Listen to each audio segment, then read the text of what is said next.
ओम शांति। আজকে বাবার 1 মে 2026 মুরলি। বাবা বলছেন, मीठे बच्चे, तुमने रावण की मत पर बाप की ग्लानि की तो भारत कौरी तुल्य बना।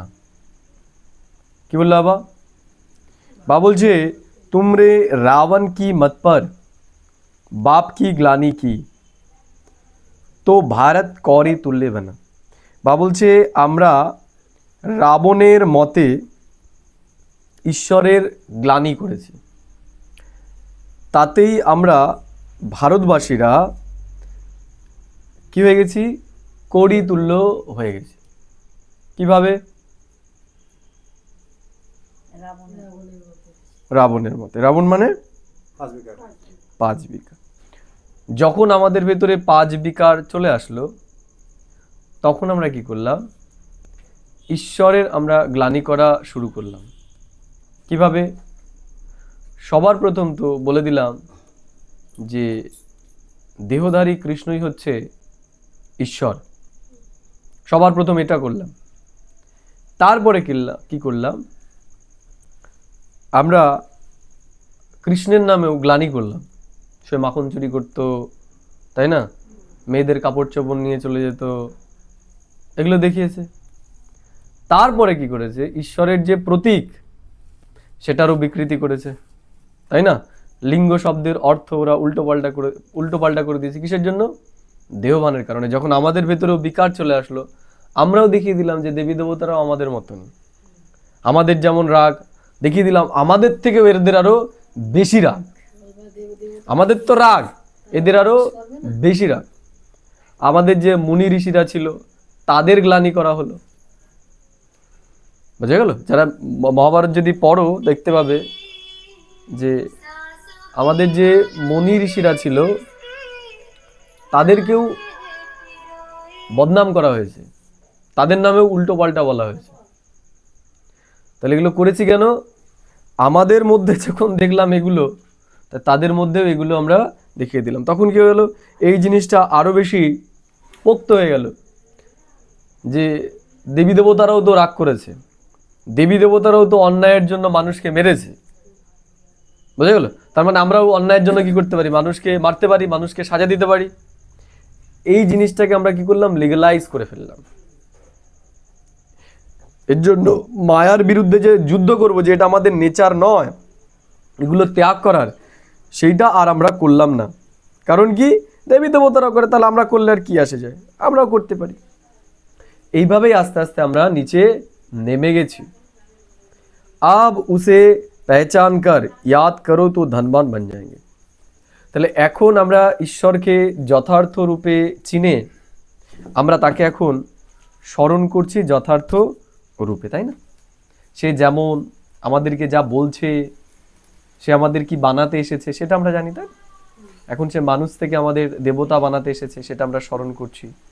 তাহলে এগুলো যত আমরা স্মরণ করব, আমরা আস্তে আস্তে সেই রকমই পরিণত হব। বর্তমানে যা আমরা যেই রূপে নিজেকে দেখতে পাচ্ছি, সেটার কারণ কি জানো? আমরা যেটুকু ভাবনা ভাবতে পারি, আমরা সেটুকুই হতে পারি। আমরা আমাদের ভাবনাকে যেই লেভেলে নিয়ে যেতে পারি, আমরা সেইটুকুই যেতে পারি। আমরাই মনে করো যেইটুকু বুদ্ধিমত্তা নিয়েই আমরা জন্মেছি, তুমি আমি যেই পরিবেশে মানুষ হয়েছি, পরিবেশটা যদি বদলে যেত, আমাদের স্থিতিও বদলে যেত। এই যেই মেধা রয়েছে, এই মেধা নিয়ে আমরা বড় বড় কাজ করে ফেলতে পারতাম। কারণ কি? আমরা যেই পরিবেশে রয়েছি, সেই পরিবেশে মানুষগুলোর চিন্তা ভাবনাই ওই লেভেলের।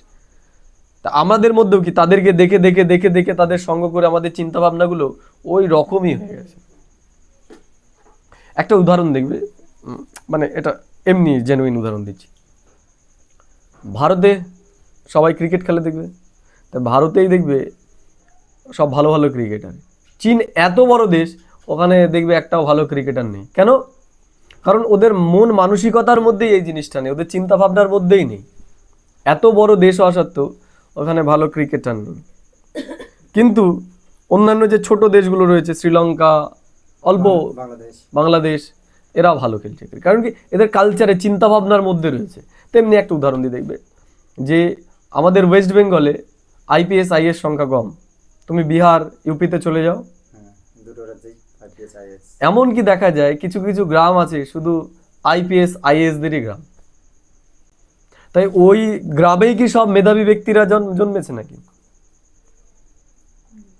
বা এই যে দেখবে যে কেউ নিজে স্টাডি করছে আর কোথাও গ্রুপ স্টাডি করছে, সেখানে দেখবে দুই একজন চাকরি পেয়ে গেলে পরে পরপর সব চাকরি পেতেই থাকে, হয় কি হয় না? কেন? কালচারটা কি, ভাবনাটা যে ওর হয়েছে মানে আমারও সম্ভব। তা বর্তমানে এই যে আমরা সাধারণ হয়ে গেছি কিসের জন্য? আমাদের সাধারণ ভাবনার জন্যই আমরা সাধারণ হয়ে গেছি। এই জন্য ঈশ্বর বলছে তুমি আমার সঙ্গ করো। আমার সঙ্গে কোনো মানে নিচু লেভেলের ভাবনা আমি তোমাকে দেব না। ভক্তিমার্গে আমরা যখন সঙ্গ করি, ভক্তিমার্গে কি বলে যে আমরা হলাম গোবিন্দের দাসের দাস, বলে কি বলে না যে তার দাসের দাস হওয়া অনেক ভাগ্যের। তা তাদের লক্ষ্যটাই কি? দাসেরও দাস হওয়ার। আর ঈশ্বর কি বলছে? রাজা। ঈশ্বর শুধু রাজা বলছে, বলছে তুমি আমার থেকে উঁচু, বলছে কি বলছে না? এই যে ভাবনাটা যে আমরা ঈশ্বরের সমান, আমরা ঈশ্বরের সমান হতে পারি, এই যে এই ভাবনাটা ভাবাই বিরাট বড় ব্যাপার। এবং আমাদের ভাবনার মধ্যে এটা এসেছে মানে আমরা হবই, কিছু না কিছু তো হবই, কিছু না কিছু। যতই খারাপ স্টুডেন্ট হোক, তুমি এরকম একটা কালচারের মধ্যে তাকে ঢুকিয়ে দাও, 1 বছর থাকুক, দেখো কি হয়ে বেরিয়ে আসে, ও ঠিক শিখে যাবে কিছু না কিছু। সঙ্গ একটা বিরাট বড় ব্যাপার। এর জন্য ঈশ্বর বলছে তুমি বুদ্ধির দ্বারা এই দুনিয়ার সমস্ত সঙ্গকে ত্যাগ করো, সমস্ত সঙ্গকে ত্যাগ করো, একমাত্র আমার সঙ্গ তুমি করো। আমি যে ভাবনাগুলো দিচ্ছি তুমি সেই ভাবনাগুলো ভাবো, আর কিচ্ছু করতে হবে না তোমাকে। ভাবনার দ্বারাই সব হবে, ভাবনাই হচ্ছে শক্তি। আমরা যেটা ভাবতে পারি সেটাই আমাদের সাথে হবে। কি করে হবে সেটা চিন্তা করো না, তুমি হবেই সেটা। যেটা আমরা ভাবি, যেটা আমরা বিশ্বাস করি, সেটাই আমাদের সাথে হয়। এই জন্য ঈশ্বর বলছে কি যে তুমি আমার সঙ্গ করো, এখন তুমি আমার কথা চিন্তা করো, আমি যেগুলো বলছি তুমি সেগুলোকে মনে করো, আমাকে চেনো তুমি, আমি কে বলছি এই কথাগুলো। ঈশ্বরই এই কথাগুলো বলতে পারে, তাছাড়া আর কেউ বলতে পারে না। প্রশ্ন করছে বাবা আজকে, सीढ़ी के चित्र में कौन सा वंडरफुल राज समाया हुआ है?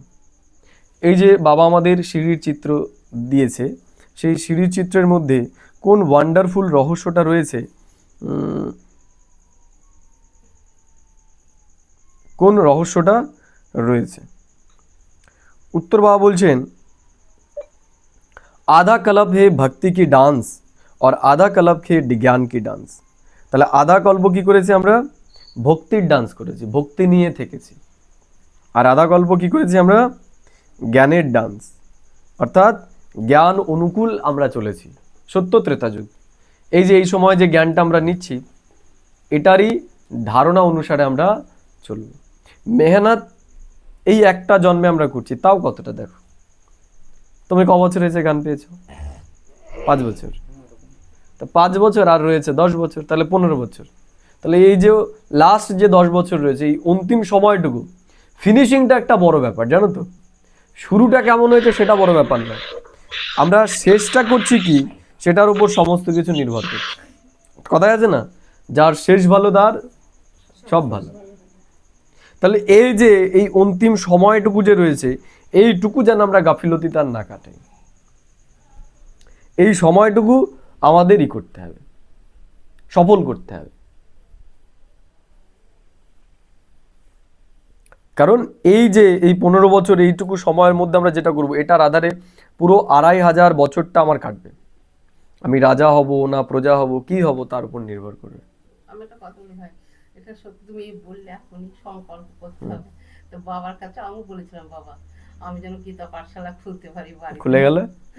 সত্যি বাবাকে বলতাম আমি, শুদ্ধ ছিল সংকল্প, ওখানে আর হবেই না, ওরা আর করবেই না ক্লাস। আমি যে বাবা যেন আমি গীতা পাঠশালা খুলতে পারি, বাড়িতে আমার শক্তি দিও।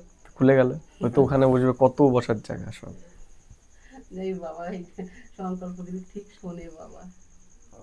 तो बाबा बोलছেন आधा कल्प है भक्ति की डांस और आधा कल्प है ज्ञान की डांस।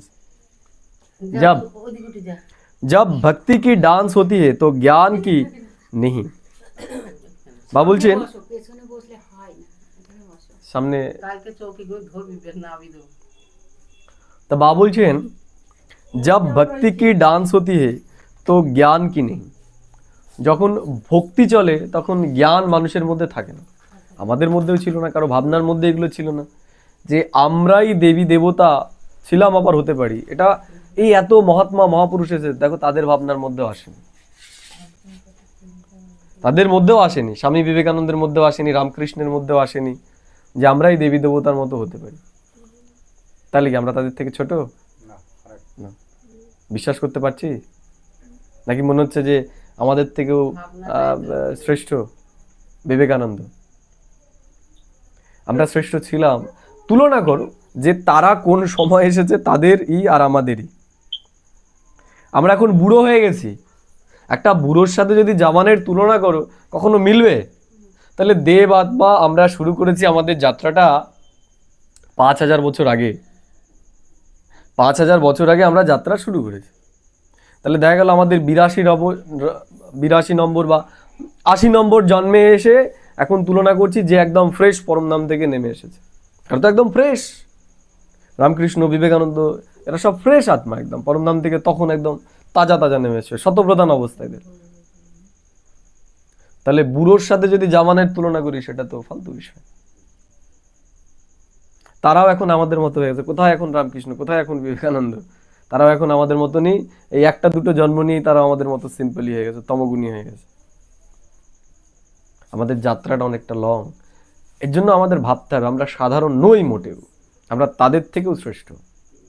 ঈশ্বর বলছে, এটা আমার কথা নয়, ঈশ্বর বলছে যে তুমি এদের থেকেও শ্রেষ্ঠ, তোমরা এদের থেকেও শ্রেষ্ঠ।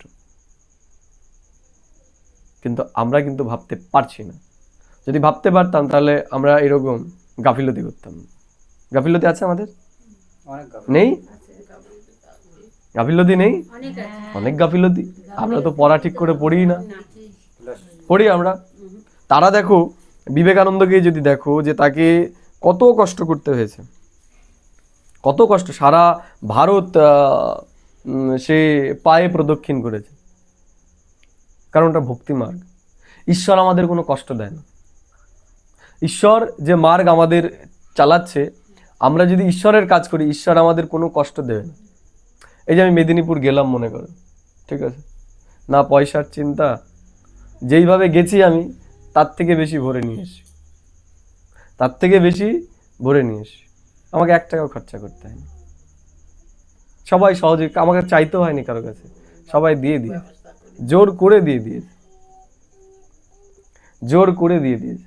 আমাকে কোনো চিন্তা করতে হয়নি যে আমি কোথায় গিয়ে গাড়ি ধরবো, কোথায় কি করবো, আমাকে সব নিয়ে ঘুরে ঘুরে বেরিয়েছে, কারণ আমি ঈশ্বরীয় সেবায় রয়েছি। তেমনি আমরা যদি 1 পা আগায়, আমাদের যদি ইচ্ছা থাকে, দেখবো বাবা আমাদের একদম রাজার হালে রাখবে, রাজার হালে রাখবে। যেখানে গিয়ে আমি ছিলাম সেখানেও এরকম, খাওয়া দাওয়ার কোনো চিন্তা নেই, একদম আরামসে তারা নিচে থেকে আমাকে খাটের উপর দিচ্ছে থাকতে। এটা ঈশ্বরীয় মার্গ। ঈশ্বরের সেবায় যদি আমরা এগিয়ে আসি, এখানে কোনো রকম নেই, ঈশ্বরের কাজ করছি। তো একদিকে ঈশ্বরের কাজ করছি, আরামেও থাকছি, আবার ভাগ্যও জমা করছি। কিন্তু আমরা গাফিলতির কারণে, নিশ্চয় সম্পূর্ণরূপে না থাকার কারণে আমরা কি করছি, ছেটে মুড়ছি। দেখো টেনশন, কত টেনশন আছে না? আমারও ছিল, তোমাকেও বলেছি। আর এখন পুরোপুরি অ্যাক্টিভ হয়ে গেছি, এখন আর কোনো চিন্তা নেই, কোনো চিন্তা নেই, যা করছি সেটাই সফল হচ্ছে।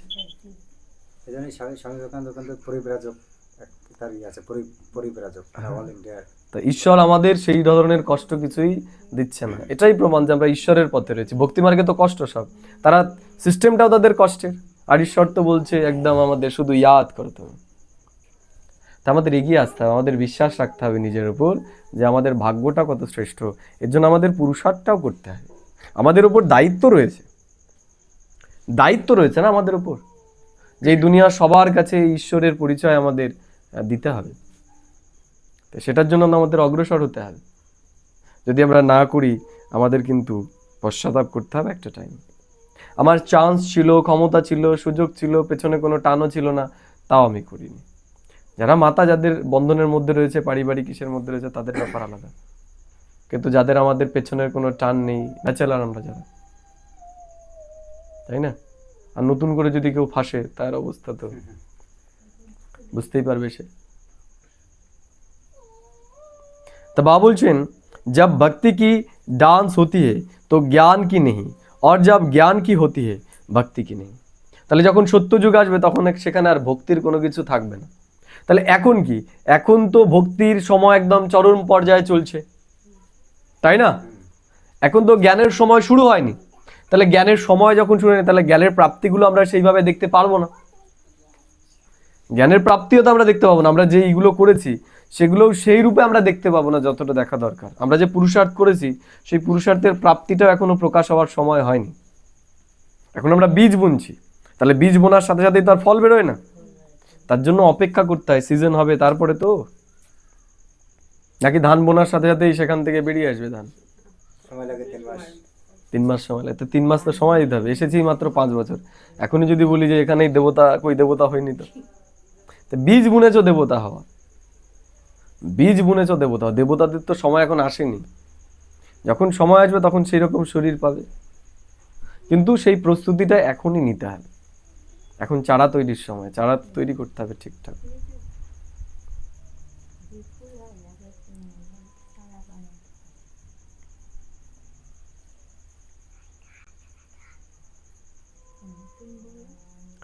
बाबा बोलছেন जब भक्ति की डांस होती है तो ज्ञान की नहीं, और जब ज्ञान की होती तो भक्ति की नहीं। যখন ভক্তির ডান্স হয় তখন জ্ঞানের কিছু থাকে না, আর যখন জ্ঞান তখন ভক্তির কিছু থাকে না। आधा कल्प रावण की प्रारब्ध चलती और आधा कल्प तुम बच्चे प्रारब्ध भोगते हो। তাহলে আধা কল্প রাবণের মতে চলে আমরা তার প্রারব্ধ ভোগ করেছি, দুঃখ অশান্তি এগুলো ভোগ করেছি। আর এখন এই যে আমরা পরমাত্মার কথা অনুসারে চলছি, এর ফল আমরা কখন পাবো? সামনে সত্য যুগের দুনিয়াতে পাবো। আমরা কল্পনা করতে পারছি না কি পাবো সেখানে। মুশকিলটা এখানেই, মুশকিলটা এখানেই যে আমরা বুঝতে পারছি না কি পাবো।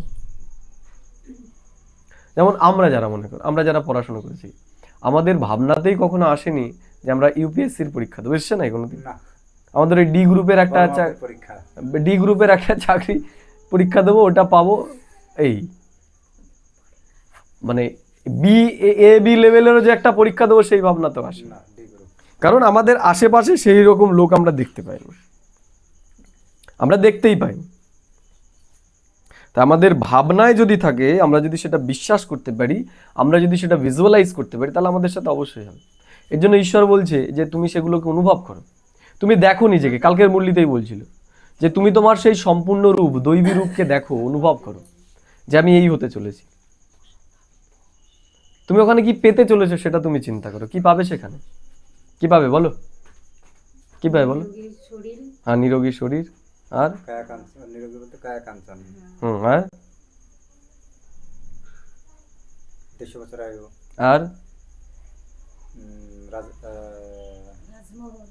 রাজমহল কেমন হবে? রাজমহল সুন্দর, শুধু সুন্দর, মানে ফুলের বাগান, আর ফল মূল, মানে ন্যাচারাল, সব ন্যাচারাল প্রাকৃতিক, মানে ভরপূর্ণ, মানে লোক সংখ্যা কম, প্রাকৃতিক সম্পদে ভরপূর্ণ, মানে সময় হিরে হিরে সোনা পরিপূর্ণ। এখানে এখানে কি লোক সংখ্যা বেশি? এখানে কি আছে? এখানে কিছুই নেই। কিছুই নেই। তাহলে দেখো যে এখানে কিছুই নেই, তাহলে সারাদিন যে কিছু করছি, কিসের জন্য করছি? কোথাকার জন্য করছি? এখানকার জন্যই করছি। তাহলে ওখানে অত কিছু আছে, ওখানকার জন্য তাহলে কি করছি? তাহলে পাবে কি? Thums Up. তা পাবে কি? মেহনত না করলে তো ফল পাওয়া যাবে না।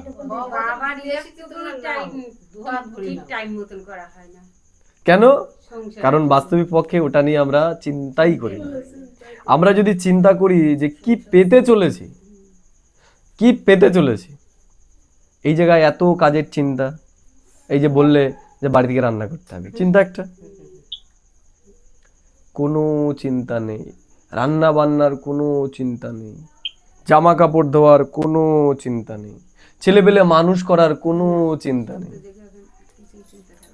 ছেলেবেলে মানুষ করার কোনো চিন্তা নেই যে ছেলেবেলেকে মানুষ করতে হবে। ছেলেপিলে হবে না না না। কেন হবে না ছেলেবেলে হবে, ছেলেবেলে এক ছেলে এক মেয়ে হবে ছেলেবেলে হবে, কিন্তু জন্ম হবে কিভাবে জানো? বাবা বলে না যে যোগ বলের দ্বারা হবে। কি বলছে? সংকল্পের আধারে জন্ম হবে, এটা বলেছে তো। আর বলছে ওখানকার গর্ভ জেল হবে না, বলছে গর্ভ মল হবে। এর মানে কি? গর্ভজেল গর্ভ জেল মানে কি আর গর্ভ মল মানে কি? মানে গর্ভের থেকে হবে না, হ্যাঁ, মানে গর্ভের থেকে হবে না। তাহলে কোথা থেকে হবে? বর দিয়ে হবে মানে এখানে তো গর্ভজেল আর মানে সত্য যুগে হচ্ছে গর্ভমোহন হ্যাঁ, কিভাবে? গর্ভমল মানে কি জানতে হবে তো সেটা। ওটা সংকল্প দ্বারাই কি করে? বাচ্চার সন্তানটা জন্ম হয়। আমি সংকল্প একটা বাচ্চা হয়ে যাবে না তাহলে? একটা বেটা ছেলের বাচ্চা মানে হচ্ছিল, ওই শিবিরে দেখলাম বর প্রাপ্ত হলো। হ্যাঁ, তথাস্তু হয়ে গেল। দেখো, সংকল্প মানে কি? বিচার, তাই না? দেখো বর্তমান কালে দেখবে প্রিয়াঙ্কা চোপড়াকে চেনো? কে সবাই চেনে। চেনো? তুমি চেনো? ওর একটা বাচ্চা মেয়ে আছে, জানো তো? হুম, কি করে জন্মেছে জানো? ওর পেটে কিন্তু জন্মায়নি, ও নিজের পেটে জন্ম দেয়নি। শাহরুখ খানের একটা ছোট ছেলে আছে 3 নম্বর, হ্যাঁ, ওকেও ওর মা পেটে জন্ম দেয়নি। একটা সিস্টেম আছে সরোগেসি সিস্টেম, মানে মায়ের ডিম্বাণু আর বাবার শুক্রাণু ওইটার মিলন করে কৃত্রিমভাবে ভ্রূণ তৈরি করে অন্য একজন হোস্টের শরীরে সেটা ইনজেক্ট করা হয়। বুঝতে পারলে কি বললাম? মানে তৃতীয় ব্যক্তির গর্ভে সেটাকে স্থাপন করানো হয়। তাও তো সে গর্ভেই তো জন্ম নিল। এটা তো কলিযুগ কমপ্লিট করতে দাও আমার কথা, ঠিক আছে? কারো গর্ভে সেটা দেওয়া হলো, তাহলে মানে কি? যে মা তারই সন্তান, তারই ডিম্বাণু থেকে হচ্ছে, পিতা তারই শুক্রাণু থেকে হচ্ছে, কিন্তু কোনো রকম শারীরিক সম্পর্ক তাদের মধ্যে তৈরি হচ্ছে না। শারীরিক সম্পর্ক ছাড়াই কৃত্রিমভাবে সেটা তৈরি হচ্ছে, তারপরে অন্য একটা হোস্টের শরীরে সেটা জন্মাচ্ছে। এটা হচ্ছে বর্তমান অবধি প্রযুক্তি। এখন মানে এখন বর্তমানে আরেকটা প্রযুক্তি বেরিয়ে গেছে, সেটা হলো যে আর্টিফিশিয়ালভাবে, কৃত্রিমভাবে, মানে কোনো মানুষ নয়, কৃত্রিমভাবে গর্ভ তৈরি করা হবে মেশিনের মাধ্যমে। সেখানে পুরোপুরি বাচ্চার কোনো রকম যাতে অসুবিধা না হয়, মায়ের গর্ভতে একদম কুকড়ে এইভাবে থাকে, এরকমভাবে তৈরি করা হয়েছে যে বাচ্চারও কোনো রকম কষ্ট হবে না, আর মায়ের তো কষ্ট নেই। বুঝতে পারলে? এইবার ব্যাপার এই যে এখানে দেখবে ল্যাংড়া, খোড়া, কানা, বোবা জন্মায়, তাই তো? কিন্তু কোনো দেবতাকে দেখেছো যে কানা, খোড়া, ল্যাংড়া, বোবা? কেন? শুধু গণেশের মাথাটাই কানা খোড়া তো নয়, ভক্তিমার্গে ওটা দেখিয়েছে, ওটার অর্থ রয়েছে। বাস্তবিক ও তো সত্যযুগের দেবতা নয়, ও তো বর্তমানে আমাদের এই ব্রাহ্মণ স্বরূপেরই দেবতা। মানে কি? লক্ষ্মী নারায়ণ, এরা হচ্ছে প্রকৃত দেবতা। এদের তো কানা খোড়া নয়, সব দেখবে একই মাপে। তারপর দেখবে এদের চুল পড়ার সমস্যাও নেই, টাকের সমস্যা, টাক পড়ার সমস্যা আছে নাকি? দেখছে টাক পড়ে গেছে, এরও সমস্যা নেই। এমন শোনি ডায়াবেটিসে কৃষ্ণ মারা গেছে, বা কেউ মারা গেছে ডায়াবেটিসে, তাই না? বা ক্যান্সার হয়ে মারা গেছে। কিন্তু এখানে ক্যান্সার, হাঁপানি, চুলকানি, চুল পড়ে যাওয়া, তাই না, এগুলো হচ্ছে কেন হচ্ছে? বলছে এগুলোর কারণ হচ্ছে জিনগত কারণ, জিনের কিছু সমস্যার কারণে এই রোগগুলো হয়। তাই যখন শারীরিক মিলনের মাধ্যমে জন্ম হয়, সেখানে আমাদের কিছু চুজ করার থাকে না, মানে আমি চুজ করব যে কোন জিনটা যাবে, সেটার নেই। বোঝা গেল? সেটা আমার কোনো হাত নেই। কিন্তু বর্তমানকালে বিজ্ঞান এতটাই উন্নত হয়ে গেছে, সেখানে আমরা সন্তানের সে কতটা লম্বা হবে, তার গায়ের রং কী হবে, তার চোখের রং কী হবে, তার চুল কেমন হবে, তার দাঁত কেমন হবে, সব আমরা জেনেটিক্যালি মডিফাই করতে পারি। এগুলোর কারণ কি? চোখের কালার, এগুলো সব নির্ভর করে কিসের উপরে? জিনের উপরে। তাহলে জিনকে মডিফাই করে আমরা এরকম সন্তান তৈরি করতে পারি, এবং আমাদের ব্রেনের পাওয়ার অনেক বাড়াতে পারি, আমরা বুদ্ধিমান তৈরি করতে পারি। বুঝতে পারলে কি বললাম? এইবার বর্তমানে আরেকটা জিনিস চল, এটাও তো মানুষ ম্যানুয়ালি করছে বর্তমানে, কিন্তু বর্তমানে চলে এসেছে এআই এর যুগ। কার যুগ? এআই যুগ। এআই মানে আর্টিফিশিয়াল ইন্টেলিজেন্ট, আর্টিফিশিয়াল ইন্টেলিজেন্ট। মানে মানুষ যেমন বুদ্ধি দিয়ে করছে, আমরা করছি এগুলো, আমাদের আর কিছু করতে হবে না। সব কি করবে? মেশিনই করবে। সব কি করবে? মেশিনই করবে। দেখবে দেবতাদের দেখা নয়, দেবতারা সব সংকল্পের মাধ্যমে করতো। তাহলে কি হবে? বর্তমানকালে একজন নাম আছে বিজ্ঞানী, তার নাম হচ্ছে ইলন মাস্ক। তোমরা নাম শুনেছো কেউ? বিশাল বিজনেসম্যান। উনি একটা কাজ করেছে যে আমাদের ব্রেনের ভেতরেই একটা চিপ ঢুকিয়ে দিয়েছে। চিপ যেমন মোবাইলে চিপ হয়, তেমনি ব্রেনের ভেতরে একটা চিপ ঢুকিয়ে দিয়েছে। এবার মেশিনে তো চিপ রয়েছে, তা বলছে যে কেউ মনে করো কোনো গাড়ি চালাবে, তাহলে সে শুধু সংকল্প করবে যে আমার গাড়িটা এদিকে এদিকে যাবে, তার মুখেও কিছু ইনস্ট্রাকশন দিতে হবে, সে যেটা ভাববে গাড়ি সেই দিকেই যাবে। আর্টিফিশিয়াল ইন্টেলিজেন্সের মাধ্যমে বেরিয়ে গেছে। এবং আমরা যেটা দেখি না যে দেবতাদের ওই রকম, আরেকটা দেখবে দেবতাদের দেখানো হয় যে দেবতারা ফুস করে যেখানে ইচ্ছা সেখানে উপস্থিত হয়ে যেত। নারদকে দেখানো না যে 1 সেকেন্ডে সেখানে উপস্থিত, কিভাবে সম্ভব? না, সংকল্প না। বর্তমানে মার্ক জুকারবার্গের নাম শুনেছো তোমরা? জুকারবার্গ। এই তোমরা ফেসবুক বা এগুলো করছো, যেমন বর্তমানে আমরা কি করছি, আজ থেকে 30 বছর আগে এটা চিন্তা করতে পেরেছো? কেউ বিদেশে রয়েছে আর তার সাথে ভিডিও কলিংয়ে তাকে দেখে দেখে তার সাথে কথা বলবে, চিন্তা করতে পারোনি? সামনে এমন একটা সময় আসতে চলেছে তুমি বুঝতেই পারবে না যে তোমার সামনে অরিজিনাল কেউ রয়েছে না নকলি কেউ রয়েছে। ও যেমন রয়েছে এইরকম একজন অবিকল ব্যক্তি আমার সামনে চলে আসবে। বাস্তবিক সে কিন্তু এই জায়গায় নেই। টেকনোলজি এতটা উন্নত হয়েছে, যেটাকে বলা হয় 3D সিস্টেম, সেটার প্রয়োগ চলছে এখন। বুঝতে পারছি কি বললাম? মানে সে আমেরিকাতেই রয়েছে, কিন্তু তার একটা শরীর, যেমন এই জায়গায় ওই বললাম যে আজ থেকে 30 বছর আগে যদি কাউকে বলা হতো যে এইরকম তুমি বিদেশে যে রয়েছে তাকে দেখতেও পারবে আবার কথাও বলতে পারবে, এটা আমাদের কাছে কল্পনা মনে হতো। ক বছর হলো? 2010 সালের পর। তার আগে আমাদের ভাবনাতেই ছিল না, এমনকি এটুকুও ভাবনাতে ছিল না 2007 সালের 2000-এর দিকে যে এরকম কেউ আমরা যেতে যেতেও কথা বলতে পারবো। আগে তো ল্যান্ডফোন ছিল। তা দেখো এই 20-30 বছরে এত পরিবর্তন হতে, তাহলে সামনের যে 20 বছর আসতে চলেছে যেখানে আর্টিফিশিয়াল ইন্টেলিজেন্স আরো উন্নত হয়ে যাবে, সেখানে কেমন হবে? সেখানে আমাদের কিচ্ছু করতে হবে না। ওই আর্টিফিশিয়াল আমরা শুধু সংকল্প করবো যে আমি আমার সন্তানটা কেমন চাই। মা আর বাবা দুজনে মিলে চিন্তা করবে যে আমার সন্তানটা এরকম চাই। সে এআইকে প্রম্পট দিয়ে দেবে যে আমার এরকম একটা সন্তান তৈরি করে দাও, যার চোখের কালার এমন হবে, লম্বা এরকম হবে, সব ইনস্ট্রাকশন দিয়ে দেবে। ওই এআই ওখান থেকে ওই আর্টিফিশিয়াল ওম্বের মাধ্যমে তাদেরই জেনেটিক্স নিয়ে, বুঝতে পারলে, তখন আর ডিম্বাণু শুক্রাণু দরকার হবে না, মাতা পিতার জিন নিয়ে ওইটা তৈরি করে ফেলবে। তাই এটা মনে করো, যদি এখন তো এটা বর্তমানে টেকনোলজি হয়ে গেছে বলে আমরা বুঝতে পারছি, তাহলে ঈশ্বর যদি 1936 সালে এই কথাগুলো বলতো, সেগুলো আমরা বুঝতে পারতাম? ওগুলো আমাদের মাথার ভেতর দিয়ে ওপর দিয়ে বেরিয়ে যেত। তো এর জন্য বলছি ওখানে জন্ম হবে সংকল্পের আধারে। এই যে মাতা পিতা তো সংকল্পই করছে। এই যে মনে করো আগে আমরা কি করতাম, ছবি তুলতাম, সেটা এডিট করতাম, এগুলো করতাম। এখন এআই বেরিয়ে তুমি শুধু বলবে আমার ছবিটাকে এইরকম বানিয়ে দাও, দেখবে আমার ওই ফোনে রয়েছে, লাস্টে দেখাবো তোমাকে, যেমন বলবে তোমাকে সেরকম বানিয়ে দেবে, যেমন বলবে তোমাকে সেই রকম বানিয়ে দেবে 30 সেকেন্ডে। ওই ঠোঁট পালিশ করে যাচ্ছে, চোখ পালিশ করে যাচ্ছে, সবাই করছে। 30 সেকেন্ডে করে দিচ্ছে। তাহলে এখন তো এআই কেবল তৈরি হয়েছে, তাহলে 10 বছরে কি লেভেলে যাবে? কোনো কাজ দেবাত্মাদের করতে হবে না। তাহলে এটা আমরা এমনি এমনি এই প্রাপ্তিটা হয়ে যাবে? তাই পরিশ্রম তো একটু করতে হবে, পুরুষার্থ করতে হবে। তার জন্য কি করছি আমরা এখানে? 500 টাকার জন্য, 1000 টাকার জন্য কি কি করছি? সারা দিন রোদের মধ্যে ঘুরে বেড়াচ্ছি কি বেড়াচ্ছি না?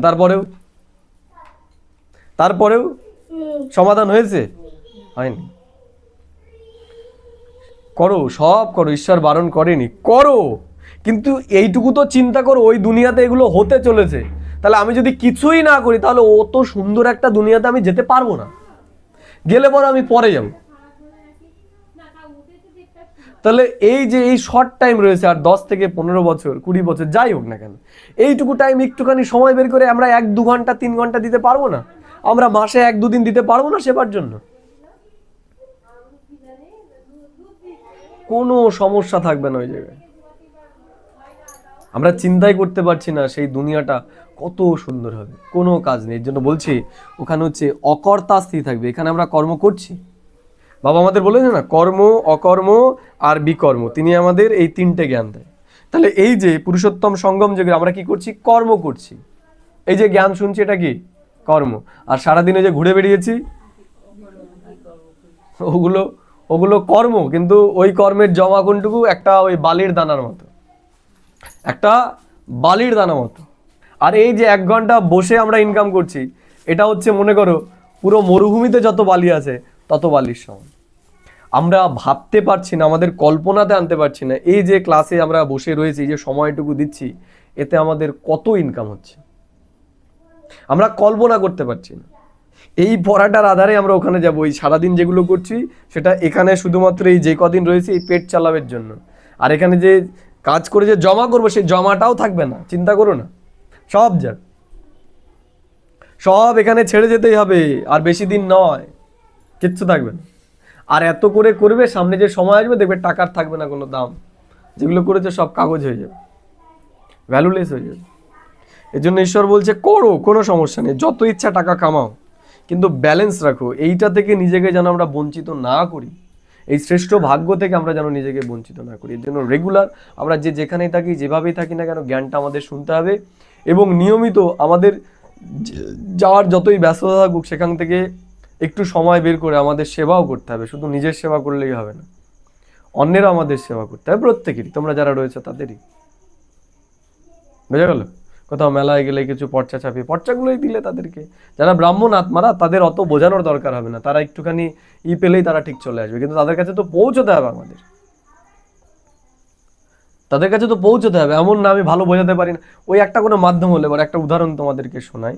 একটা ভাই কেরালাতে গেছে, ঠিক আছে, এখান থেকে কেরালাতে যাওয়ার পর তার বন্ধু মানে মদ টদ খেতে খুব অশান্তির মধ্যে ছিল, বলেছে চ তোকে একটা জায়গায় আমি নিয়ে যাবো আজকে।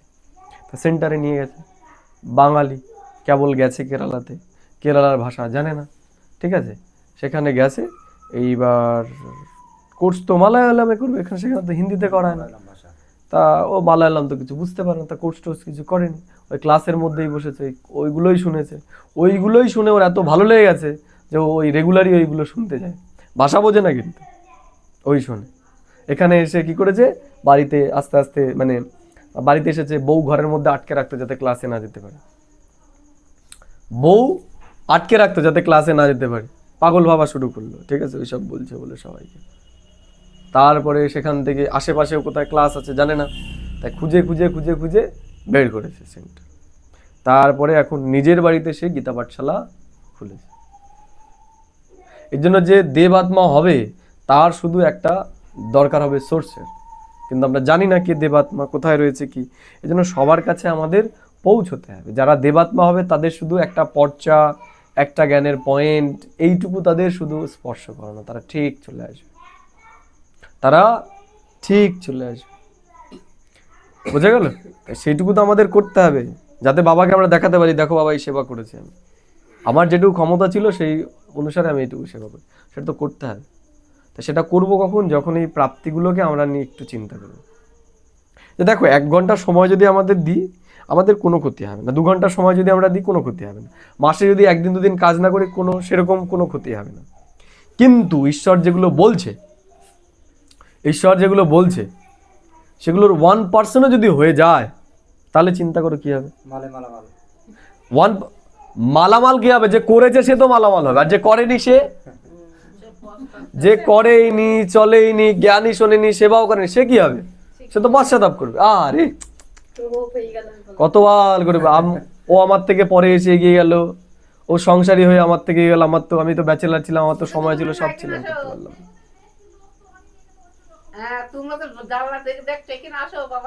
বোঝা গেল? তাই সেই জন্য আমাদের করতে হবে এইটুকু চিন্তা করো। যদি আমি 100% কথা বলছি না, 100% নিশ্চয় দরকার নেই, 1% চিন্তা করো, যে 1% যদি হয়ে যায়, আমরা যে কথাগুলো শুনছি সেগুলো যদি 1% হয়ে যায়, তাহলে কি হবে?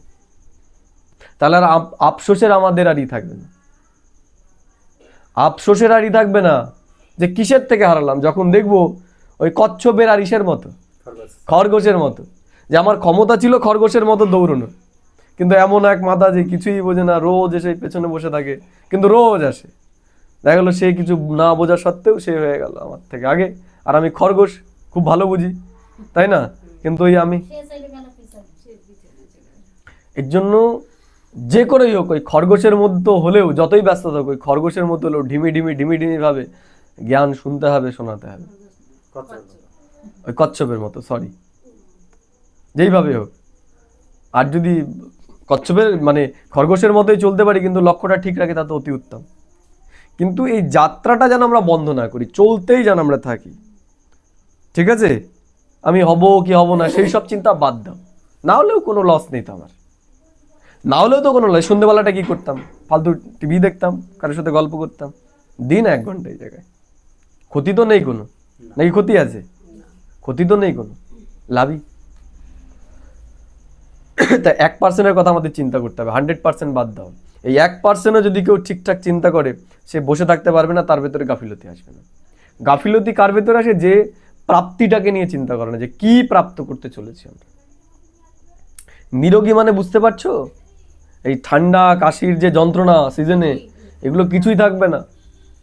আরামদায়ক প্রকৃতি, তার মানে কি এই যে এই সময় আমরা গরমে হাসপাস করছি, এগুলো থাকবে না।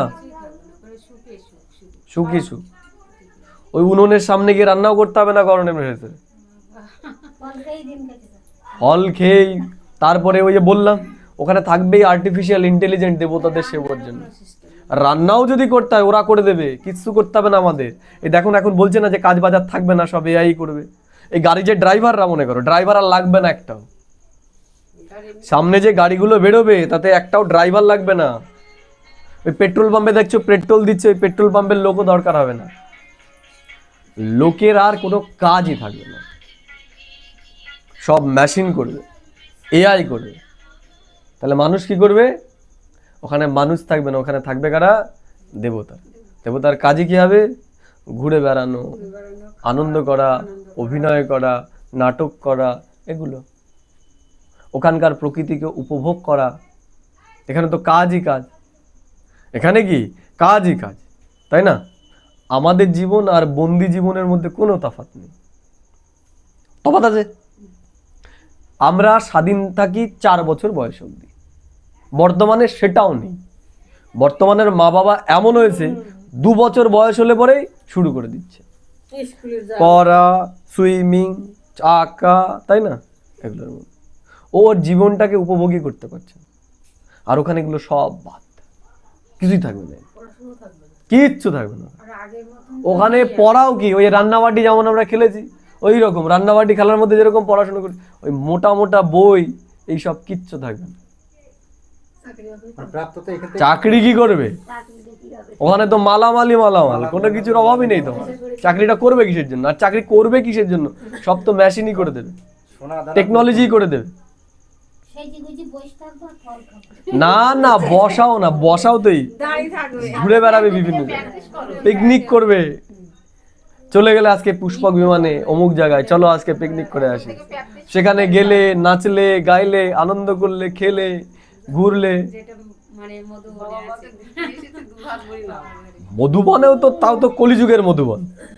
আমরা কল্পনা করতে পারছি না সেই দুনিয়া কেমন হবে। শরীরে কোনো রোগ থাকবে না, শরীরে কোনো রোগ থাকবে না, না মোটা হবে, না এই হবে, না মোটার সমস্যা, না রোগার সমস্যা, কোনো সমস্যা।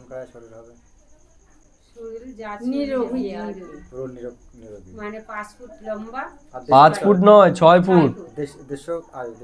আর কেউ সেখানে অপমানও করবে না, গালাগালি দেওয়া কিচ্ছু বলবে না, বুঝতে পারলে? ভাই কেউ কিচ্ছু বলবে না। তাহলে এগুলো আমাদের চিন্তা করতে হবে, প্রাপ্তিটাকে চিন্তা করতে হবে। প্রাপ্তি যদি আমরা চিন্তা করি, ও এমনি এমনি আমাকে ছোটাবে, তাই না?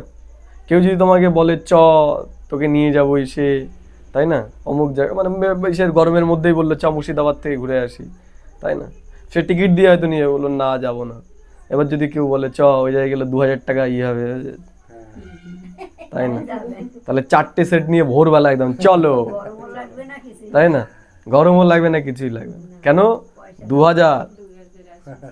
তাহলে কোন জিনিসটা আমাকে ছোটাচ্ছে? প্রাপ্তিটা আমাকে ছোটাচ্ছে, প্রাপ্তিটা। প্রাপ্তি ছোটাচ্ছে। তাহলে এখানেও যখন আমরা ওইটাকে চিন্তা করবো যে এগুলো আমরা পেতে চলেছি, তাহলে তার জন্য আমরা এইটুকু করতে পারবো না? এইটুকু করতে পারবো না? ভক্তি মার্গে তো তারা সব ছেড়ে দিয়ে চলে গেছে, কত কঠোর তারা পরিশ্রম করছে। ঈশ্বর আমাদের কোনো কঠোর পরিশ্রম দিয়েছে? কোনো দেয়নি, তাই না? বাড়ি ছেড়ে চলে যেতে বলেনি। কিচ্ছু বলেনি, যেখানে আছো সেখানেই থাকো, যেই কাজ করছো সেই কাজই করো, কিন্তু টু মাচ নয়, এতটাই নয় যে এর জন্য সময় বের করতে পারছি না। শুধুমাত্র দ্রাপর সত্য ত্রেতা নয়, যারা ভালোভাবে পুরুষার্থ করবে তাদের দ্রাপর কলিযুগের জীবনটাও অনেক সুন্দর হতে চলেছে। দ্রাপর কলিযুগের জীবনও তাদের অনেক সুন্দর হতে চলেছে। হিসাবে আমরা এত লম্বা যাত্রা করে এখানে এসেছি, আমাদের তো ফুটপাতে থাকার কথা, ফুটপাতে আছি আমরা। মানে আমরা যেই যাত্রাটা করে এসেছি সেই হিসাবে তো আমাদের ফুটপাত বা ওই লেভেলে এতটাই তো আমরা হয়ে গেছি, তাই না? তমপ্রধান। এতটাই তো আমাদের যাত্রাটা লম্বা হয়েছে, হ্যাঁ। তাই না? মনে করো 120 বছর কোনো বুড়োর বয়স হয়ে গেছে, তাহলে তার তো আর হাঁটা চলার ক্ষমতা নেই, সে তো ওই গুটি এইসের মধ্যেই কয়েল হয়ে থাকবে, তাই না? সব কুজো হয়ে এক জায়গায় হয়ে থাকবে। তাহলে ওই রকম তুলনা করো, যে ওই 150 বছর বয়স আমাদের, মানে তো তুলনার কথা বলছি, মানে এই সময় 150 বছর বুড়োর অবস্থা যা হয়, আমাদের অবস্থাটা তাই, কিন্তু আমরা এখন হেঁটে চলে বেড়াচ্ছি। আমাদের যে অবস্থা দেখো, 3 বেলা আমাদের কোনো খাবার চিন্তা নেই, মাথার উপর একটা অন্তত ছাদ রয়েছে, হাত পাও ঠিক রয়েছে, সব সুস্থ আছে, এতটা যাত্রা করে আসার পরেও। তাহলে এই কলিযুগে এসেও, শেষ জন্মে এসেও যদি আমাদের এত সুন্দর একটা অবস্থা থাকে, তাহলে এর আগের জন্মগুলো তো আমাদের আরো সুন্দর ছিল। আমরা তো নেমে নেমে নেমে এই জায়গায় পৌঁছে গেছি, তার মানে এর থেকে আর নামার কিছু নেই আমাদের। তাহলে এর আগের জন্মগুলো আমাদের কত সুন্দর ছিল সেটা চিন্তা করো। এই কলিযুগেও আমরা অনেক ধনবান ছিলাম, এই কলিযুগে আমরা অনেক জ্ঞানবান ছিলাম, এই দুটো নিতে জন্ম আগেই। এটা আমাদের লাস্ট জন্ম, সেটা চিন্তা করো, যে লাস্ট জন্মটাও আমাদের তুলনামূলক অন্যদের থেকে অনেক ভালো। শুধু ভালো না, অনেক ভালো, অনেক ভালো, তাই না? তো এগুলো আমাদের চিন্তা করতে হবে। তাহলে এখন যারা পুরুষার্থ করবে তারাই এটা পাবে। এর জন্য নো গাফিলতি, গাফিলতি যেন আমরা না করি। নিজের সেবা করতে হবে, অন্যেরও সেবা করতে হবে। একবার তোমাদের নিয়ে যাব মেদিনীপুরে, দেখবে। বয়স কত? পূর্ব মেদিনীপুরে। তোমার বয়স কত? 35, 36, 37 এরকমই হবে। ওখানে 72 বছর 73 বছর বয়সের ব্যক্তিদের মধ্যে কত উৎসাহ, 70 কিলোমিটার 80 কিলোমিটার ভোরবেলা চলে আসছে। তার আগের দিন রাত্রেবেলায় মনে করো বিকেলবেলা 40 কিলোমিটার বাইকে এসেছে। তারপরের দিন আবার সকালবেলা। বয়স কত? 72 বছর বয়স। আর আমরা না, এত দূর কি করে যাব? কত দূর এখান থেকে বিননগর? কত দূর? 2 কিলোমিটার। রানাঘাট 4 কিলোমিটার। অনেক দূর, যেতে পারছি না। তিনি বিকেলবেলা আগের দিন ক্লাস করেছে, সন্ধ্যেবেলা 9টার সময় গেছে বাড়িতে, 9টা 10টার সময় গেছে। পরের দিন সকালবেলা আবার ওখান থেকে 80 কিলোমিটার, ভোটের ডিউটি চলছে মনে করো, ওই বাস পাল্টে টুকটুকি 4-5টা টুকটুকি পাল্টে তারপরে গেছে।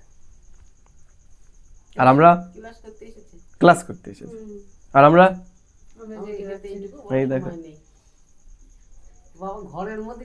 তাই আমরা যদি এদের সাথে, আমরা যদি এদের সামনে না যাই, এদের সাথে না মিশি, তাহলে শিখবো কি করে? আমরা তো ভাবছি বা আমরা বিরাট পুরুষার্থ করে ফেলছি। তাহলে যদি মনে করো যদি বাবাকে রাজা বানাতে হয়, তাহলে কাকে বানাবে? আমাকে বানাবে? যে 2 কিলোমিটার যেতে পারছে না তাকে বানাবে, নাকি যে ওই বয়সে যার সুগার হাই, অপারেশন আছে তাকে বানাবে? কাকে বানাবে? কোন আত্মাকে বানাবে? কাকে বানাবে? আমাকে বানাবে না তাকে বানাবে? তাকে বানাবে।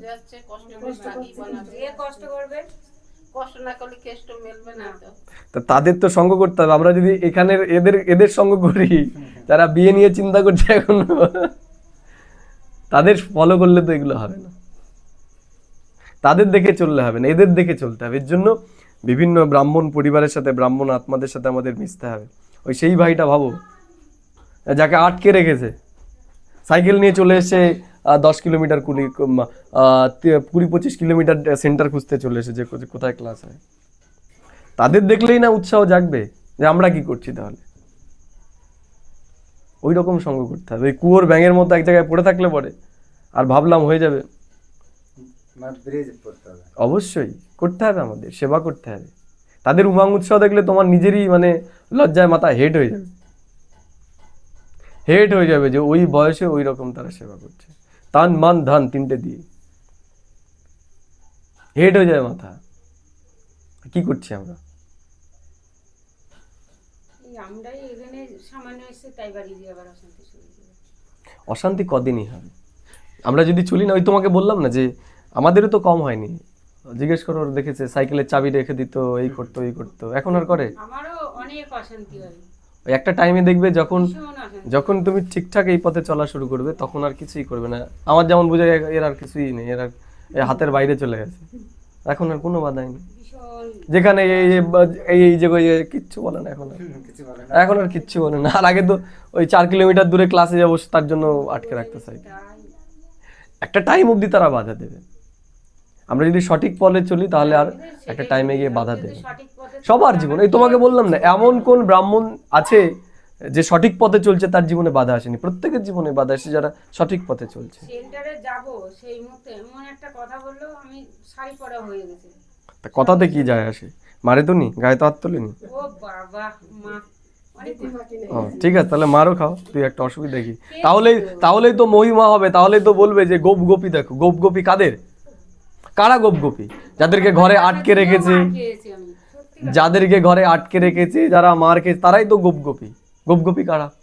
আর সঠিক রাস্তায় তো গোপ গোপী কারা? নিয়ে আসতে পারলে না এখানে ওই রাস্তায় ভক্তি মার্গে কি দেখিয়েছে?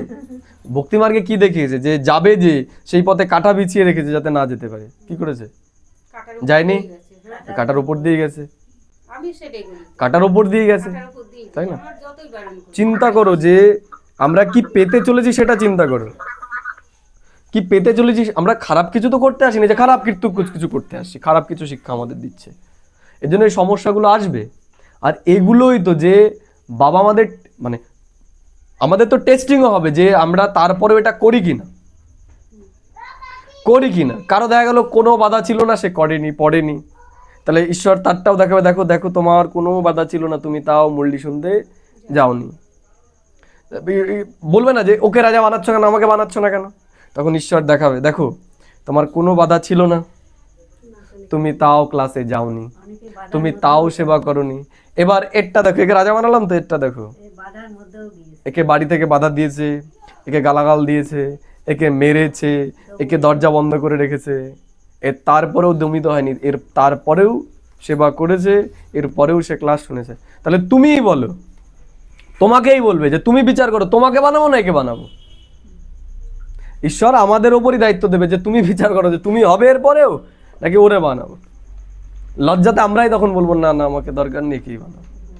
তা সেটা দেখতে হবে তো যে আমি কি সেই পজিশনটা বা সেই পুরুষার্থটা করছি, আমি কি সেটা করছি যে আমি অধিকারের সাথে বলবো না আমাকে বানাতে হবে। কিন্তু অবশ্যই তা সেটা দেখতে হবে। এর জন্য যাদের সামনে বাধা আসে তারা আরো ভাগ্যবান মনে করো। বাধা আসছে মানে ভাগ্যবান। সঠিক রাস্তায় চলে। সঠিক রাস্তায় চলছে মানে তোমাদের ডবল ইনকাম হবে, ডবল ইনকাম হবে। যাদের কোনো বাধা নেই তাতে তারা যে ইনকামটা করবে, যার বাধা আছে তার ইনকাম আরো বেশি হবে। বাবা মহিমা কারে কাদের কাদের করে? যারা বান্ধেলি মাতা, বান্ধেলি মাতা না, যারা সংসারের মধ্যে রয়েছে, যাদের মারছে, যাদের আসতে দিচ্ছে না, মহিমা কাদের করছে? ভগবান তাদেরই তো করছে। সেন্টারে যারা রয়েছে তাদের কদিন মহিমা করছে বাবা?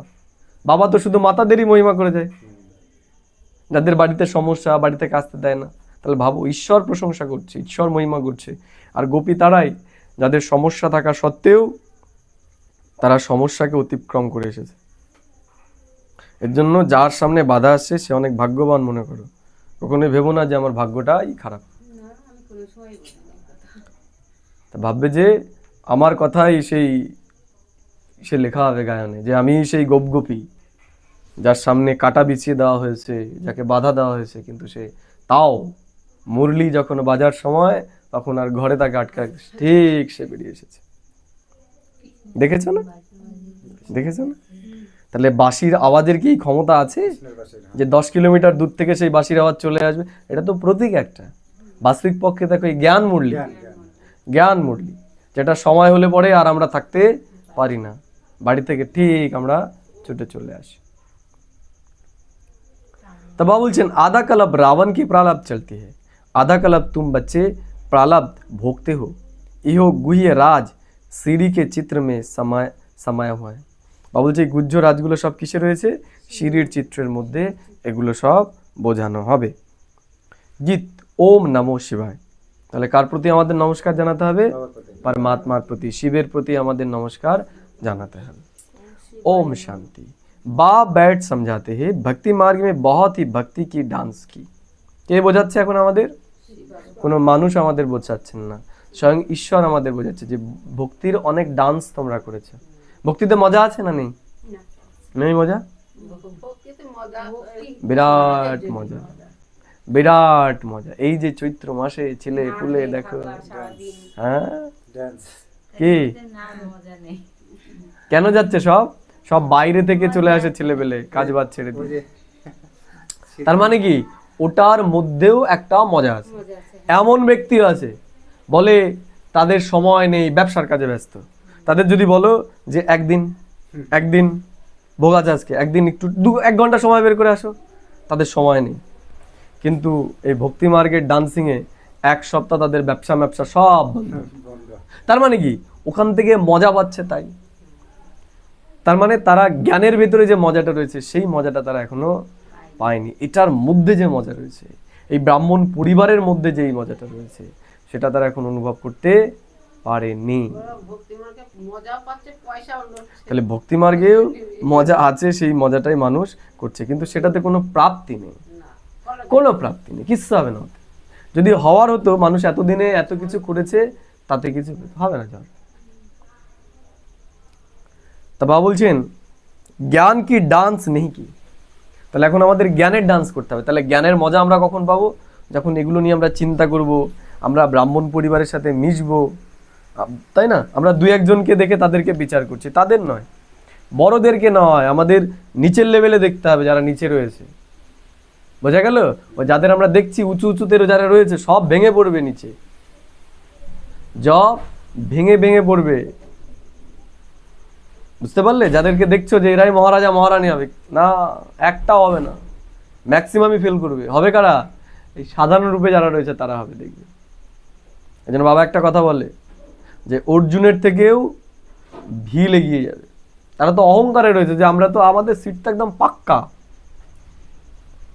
মিশে দেখো যারা সাধারণ মাতারা রয়েছে, ভাইরা রয়েছে, তাদের সাথে মিশে দেখো তাদের আচরণ কেমন। তাদের আচরণ দেখবে আরো বেশি রয়্যাল, তাদের আচরণ অনেক বেশি শ্রেষ্ঠ। এই জন্য মিশতে হবে তো ব্রাহ্মণ পরিবারের সাথে। আমরা 1-2 জনের দেখে তাদের আধারে আমরা বিচার করছি যে ব্রাহ্মণ পরিবারটা কেমন। ব্রাহ্মণ পরিবার, ঈশ্বর বলছে, সব থেকে শ্রেষ্ঠ পরিবার। ব্রাহ্মণ পরিবার সব থেকে শ্রেষ্ঠ পরিবার। তাহলে আমরা যদি তাদের সাথে না মিশি, তাহলে কি করে রিয়েলাইজ করব? কি করে রিয়েলাইজ করব যে ব্রাহ্মণ পরিবারটা শ্রেষ্ঠ? তাদের সাথে মিশতে হবে, থাকতে হবে, তাহলেই তো বুঝতে পারবো, তাই না? দেখো তোমার সাথে আমার কদিন কথা হয়, মাঝে মাঝে ফোনে তাও কথা হয়। ওই রাজ আর ইসেকে রিজুকে জিজ্ঞেস করবে তোদের সাথে কদিন আমার হয় ফোনে কথা। আমার মাসিকে জিজ্ঞেস করো কদিন আমি ফোন করি, কথাই হয় না। তোমার সাথে করি। কেন করি? তুমি কে হও? তোমার সাথে আমার ঈশ্বরীয় সম্পর্ক, তাদের সাথে আমার দৈহিক সম্পর্ক। তুমি আমার ভাব বোঝো, তারা আমার ভাব বোঝে না। সম্পর্ক কিসের আধারে হয়? আত্মার সাথে আত্মার হয়। তাদের মনের বিচার আর আমার মনের বিচার আলাদা। তোমার মনের বিচার আমার মনের বিচার কি একটু হলেও এক। তাহলে তাদের সাথে আমার বিচার মিলবেই না। এই জন্য তাদের সাথে আমার সম্পর্ক, যত যত আমার বিচার বদলাচ্ছে, তাদের সাথে আস্তে আস্তে আমার সম্পর্ক কি হচ্ছে? ঢিলা হচ্ছে। এর জন্যই তো আমরা কি বলি? আত্মীয়তা। আত্মীয়তা কিসের আধারে হয়? আত্মার সাথে আত্মার যখন মিলন হয়, তখনই আত্মীয়তা তৈরি হয়। যখনই আত্মার সাথে আত্মার মতবিরোধ হয়, তখন আস্তে আস্তে সম্পর্ক দূরে সরে যায়। তাহলে এদের সাথে একটা সময় আমার গভীর সম্পর্ক ছিল, কিন্তু এখন ঢিলে হয়ে যাচ্ছে কেন? কারণ তাদের যে বিচার আর আমার যে বিচার সেটা আলাদা। তাদের বিচার বিবেচনা কি দৈহিক, আর আমার কি আত্মিক। এজন্য তোমার সাথে আমার যে কদিন ফোনে কথা হয়, মনে করো আমার রক্তের সম্পর্কের যারা, তাদের সাথেও সেই কথা হয়। তাদের সাথে আমি কি বলবো? আমি ফোন করছি, একটা কথা তো বলবো। কি কথা বলবো তাদেরকে? আমি কি কথা বলবো? কিছুই বলার নেই। মেঘ করেছে। তাদেরকে বললে কি এই করলো এই করলো, এ কোথায় যাবে এ কোথায় যাবে, এই কথাগুলো সাংসারিক কথা কি এই কথা? তাই সেই কথা তো আমাদের আউট হয়ে গেছে। আমাদের জ্ঞানের কথা তোমার সাথে যদি আমি আলোচনা করি, কি করব? জ্ঞানের কিছু আলোচনা করব, কোথায় ক্লাস হলো, কি প্রোগ্রাম হলো, কিভাবে সেবা হলো, সেগুলো নিয়ে আলোচনা হবে, তাই তো? তাহলে সম্পর্ক হয় প্রয়োজনের আধারে, যেখানে প্রয়োজন থাকে না সেখানে সম্পর্ক আর থাকে না। তাহলে আমার তোমার কি রয়েছে? জ্ঞানের প্রয়োজন রয়েছে, সেবার প্রয়োজন রয়েছে, ক্লাসের প্রয়োজন রয়েছে। মামা আজকে ক্লাসে আসবে নাকি, তাই তাদের সাথে আমার কি আর প্রয়োজন রয়েছে বলো? কোনো প্রয়োজনই নেই, ফোন করেছিল তো তুমি আমাকে। তাই না? হ্যাঁ, তাদের বাড়িতে মাঝে গেলাম, কিন্তু সেই যে বন্ডিংটা সেটা আর লৌকিক পরিবারের সাথে নেই, ঈশ্বরীয় পরিবারের সাথে মজবুত হয়ে গেছে এখন। তা যত যত আমরা জ্ঞানটাকে ধারণ করব, তত তত দেখব যে ব্রাহ্মণ পরিবারের সাথে আমাদের সম্পর্ক আরো মজবুত হয়ে যাবে।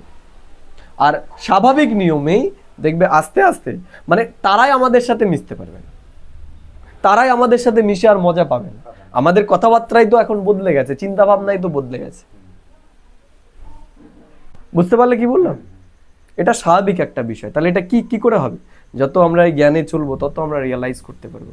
আরেকটা জিনিস দেখো, এই যে যাদের সাথে আমরা মিশছি, এই যে ব্রাহ্মণ পরিবার, এটা অনেক টাইম 84 জন্ম ধরে আমরা এদের সাথে থাকবো। লৌকিক পরিবারে যাদের সাথে আমরা রয়েছি, এদের সাথে দুই একটা আমাদের জন্ম, এদের সাথে দুই একটা আমাদের সম্পর্ক।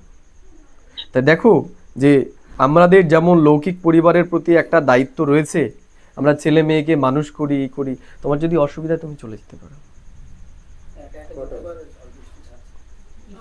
একটু বসো। ঝড় বৃষ্টির মধ্যে কি করে যায়? বলবে ঝড় বৃষ্টি নেমেছে। সাইকেল নিয়েছে, এই জায়গাটা একটু অসুবিধা হয়। এই ঝড় বৃষ্টির মধ্যে বেরোনো উচিত না, এর মধ্যে বেরোনো উচিত না। বলবে ঝড় নেমেছে, আরে ঝড়ের মধ্যে ছেড়ে দিলেও কি হবে?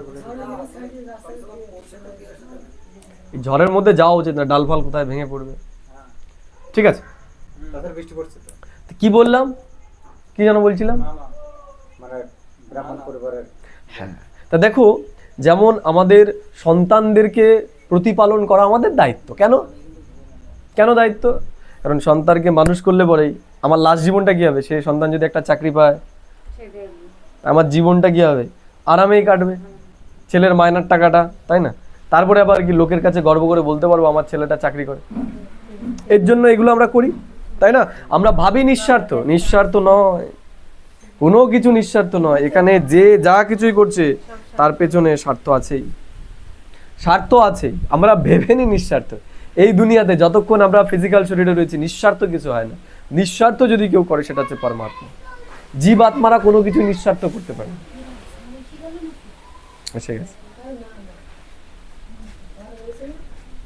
ঝড় হচ্ছে, বসে থাকো, বাইরে যেও না। তা কি বললাম? যে তেমনি যেমন পারিবারিক তাদের পালনার দায়িত্ব আমার উপর রয়েছে। দেখো ওদের সাথে তো একটা জন্ম থাকবো, এই জন্মই থাকবো, তারপরে আর আধা কল্প ওদের সাথে তো দেখা হবেই না। যদি ব্রাহ্মণ আত্মা হয় তাহলে দেখা হবে, আর তা নাহলে তো হচ্ছে না। তা দেখা হবে কাদের? এদের সাথে। এদের সাথে শুধু দেখাই হবে না, এদের কেউ ছেলে হবে, কেউ আমার মেয়ে হবে, কেউ আমার বন্ধু হবে, কেউ আমার সন্তান হবে, কেউ আমার বউ হবে, কেউ আমার স্বামী হবে। তাহলে এবার মনে করো আমি তৈরি, এরা তৈরি নয়, তাহলে কেমন হবে? কেমন হবে? ভোগ লেট হয়ে যাবে, আগে দেওয়া দরকার ছিল। তাহলে লাস্টে দিও, পরে দিও, পরে দিও তাহলে। হ্যাঁ, ক্লাসটা শেষ হয়ে যাক, তারপরে বৃষ্টি হবে, কিছুক্ষণ বৃষ্টি হোক, এর মধ্যে তো বেরোতে পারছি না। তা দেখো কি বললাম, এদেরকে তৈরি করার দায়িত্ব কার? আমাদের। এরা যদি তৈরি না হয় তাহলে আমাদের রাজ্যটাও সেই রকমই হবে। ওখানে যদি সবাই ভালো হয় তাহলে আমরাও কি হব? ভালো হব। এর জন্য যেমন সন্তান আদির পালনা করা আমাদের দায়িত্ব, তেমনি এই ব্রাহ্মণ পরিবারের পালনা করাও আমাদের দায়িত্ব। এই ব্রাহ্মণ পরিবারের দেখভাল করাও আমাদের দায়িত্ব। কোথাও একটা ক্লাস রয়েছে, সেই ক্লাসটাকেও সামলানো, যেমন সংসারকে সামলানো আমাদের দায়িত্ব। সংসারটা যাতে টিকে থাকে তার জন্য তোমরা অনেক কিছু করি, ইচ্ছা না থাকতেও অনেক কিছু আমরা করি। তো তেমনি এই ব্রাহ্মণ পরিবারটাকেও রক্ষা করার জন্য আমাদের অনেক কিছু করতে হবে। যেখানে আমাদের ক্লাস হচ্ছে সে ক্লাসটা যাতে বন্ধ না হয় তার জন্য আমাদের করতে হবে, আমাদের এগিয়ে আসতে হবে, দায়িত্ব নিতে হবে। আমাদের দায়িত্ব না নিলে হবে। বোঝা গেল কি বললাম? বাবা বলছেন ভক্তি কি ডান্স जब होती है तो ज्ञान की नहीं। যখন ভক্তির ডান্স চলে তখন জ্ঞানের নয়। যারা ভক্তির মধ্যে রয়েছে বলো তাদের আসতে, এখানে আসবে না, ওর মধ্যেই তারা মজা খুঁজে নিয়ে। তাহলে আমাদেরটা পারছি না কেন আমরা? আমাদেরটা ফিজিক্যাল নয়, আমাদেরটা হচ্ছে আত্মিক। আমরা যত এগুলো নিয়ে চিন্তা করব, যোগযুক্ত স্থিতি তৈরি করব, তত আমাদের ভেতরেও সেটা তৈরি হবে। जब ज्ञान की होती है तो भक्ति की नहीं, क्योंकि भक्ति की डांस उतरती कला में ले जाती है। তাহলে ভক্তির ডান্স কি করে? আমাদের মজা দেয়, কিন্তু সেটা আমাদের আস্তে আস্তে নিচের দিকেই নিয়ে আসে, তাতে কোনো লাভ নেই। সতयुग त्रेता में भक्ति होती नहीं। বলছে সত্যযুগ ত্রেতা যুগে আমরা কোনো ভক্তি কি করব কি করব না? সত্যযুগ ত্রেতা যুগে আমরা কোনো ভক্তি করব না।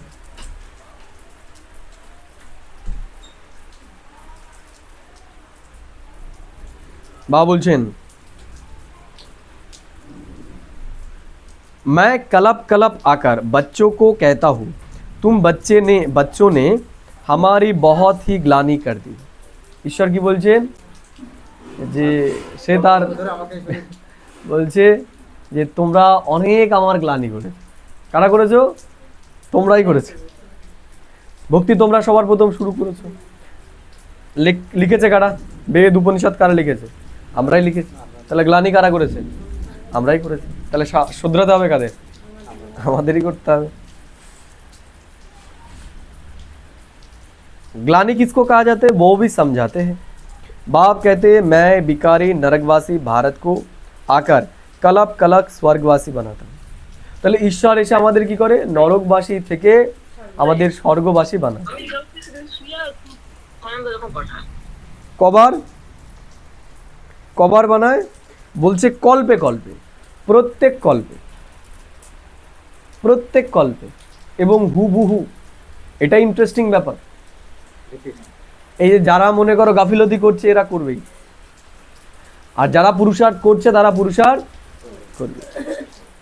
কেউ তো ভাববে যে ড্রামায় যা আছে তাই হবে, বাবা যদি নিয়ে যায় তাহলে যাব। ব্রাহ্মণদের ভাষা কি? বাবা যদি নিয়ে যায় তাহলে যাব। তাহলে বাবা তার কাছে আমাদেরকে পাঠিয়েছে, বলছি চলো চলো চলো চলো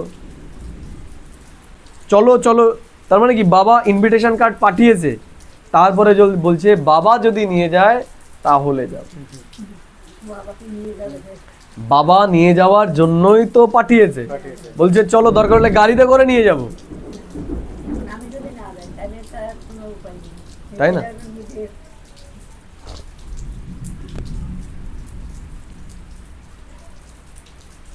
तो बाबा बोलছেন जब जब भारत में इस आदि सनातन देवी देवता धर्म की बहुत ग्लानि होती है तब मैं आता हूँ।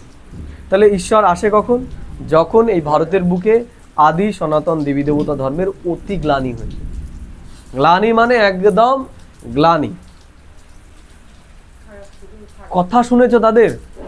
বলছে আমরা যদি ভগবানকে খেতে না দিই, আমরা যদি ভগবানকে খেতে না দিই তাহলে ভগবানের কি হবে? বলছে ভগবানের থেকে ভক্ত শ্রেষ্ঠ। কেন শ্রেষ্ঠ? ভগবানের যদি পুজো না দিই, ভগবানকে যদি খেতে না দিই, তাহলে ভগবান তো মরেই যাবে। বুঝতে পারছো? বলছে ভগবানকে যদি না দিই তাহলে ভগবানের কি হবে? এর জন্য ভগবানের থেকে আমি শ্রেষ্ঠ। আবার হাত পাচ্ছে তার কাছে গিয়ে দাও, হাত পাচ্ছে তার কাছে। এটাকে বলা হয় গ্লানি করা, এটাকে বলা হয় গ্লানি করা। সেগুলো মানুষ করেছে ভক্তিতে, তার ফল ভোগ করছে এখন।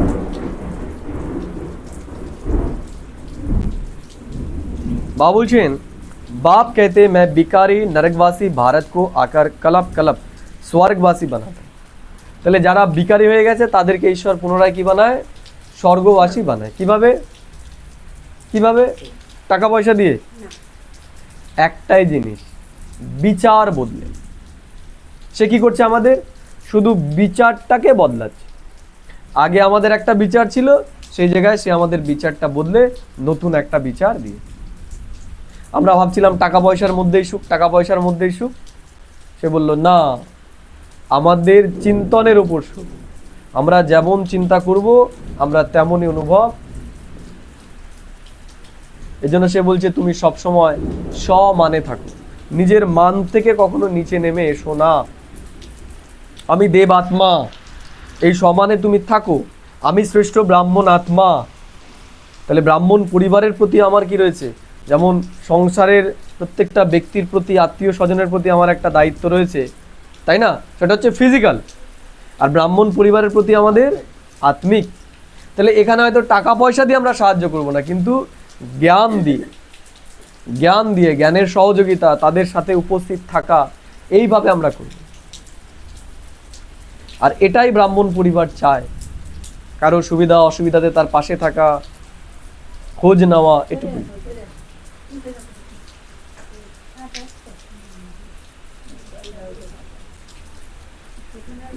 এইটা আমাদের করতে হবে, আমাদের ভেতরে যেন আপনাপন থাকে, প্রত্যেকটা ব্রাহ্মণ ভাই বোনের মধ্যে যেন আপনাপন থাকে, যে এ আমার ভাই আমার বোন, এই ভাবটা তা যেন থাকে, যেন দূরের না মনে হয়, যেন কারো প্রতি আমাদের ঈর্ষা ঘৃণা না থাকে। যেমন পরিবারে যদি কেউ আমাদের গালাগালও দেয়, আমরা কি করি? তাকে ক্ষমা করে দিই, কারণ সে আমার পরিবারে। বর যদি পেটায়, আমরা কি করি? ছেড়ে দিয়ে চলে যাই? তাকে যাই না। কিন্তু ব্রাহ্মণ পরিবারে কেউ যদি একটা উল্টোপাল্টা কথা আমাদের বলে দেয়, কি করি? আর ওখানে যাওয়া যাবে না, যাওয়া যাবে না। কারণ কি? এই জায়গায় এটা চিন্তা করছি না যে এদের সাথে আমাদের, এই বরের সাথে তো থাকছি, একটা সংসার করছি, এক জন্ম, আর এদের সাথে করতে হবে 84। এর জন্য সে তো কাটার বীজ বুনেছে, আমি যেন না বুনি। আমার কর্তব্য আমাকে করে যেতে হবে, ঈশ্বর যেটা বলছে। তাহলে কি হবে? এখন যে আমাদের বদনাম করবে, তারপরে সেই আমাদের এই এক জন্মে বদনাম করছে, পরবর্তী 83 জন্ম সে আমাদের সুনাম করে বেড়াবে, আমাদের মহিমা করে বেড়াবে। যে আমার ক্ষতি করছে, সে আমার কি করবে? আমার 83 জন্ম আমার উপকার করবে সে। বুঝতে পারলে? এই জন্য সব কিছুর মধ্যে এখন প্রফিট। কেউ যদি গালি দেয়, তার মধ্যেও প্রফিট। আমাদের আর লসের কোনো কিছুই নেই, সবে লাভ। ভালো করলেও লাভ, খারাপ করলেও লাভ, গালি দিলেও লাভ, প্রশংসা করলেও লাভ, সবেতেই লাভ। হ্যাঁ, আমাদের কোনো লস নেই এখন।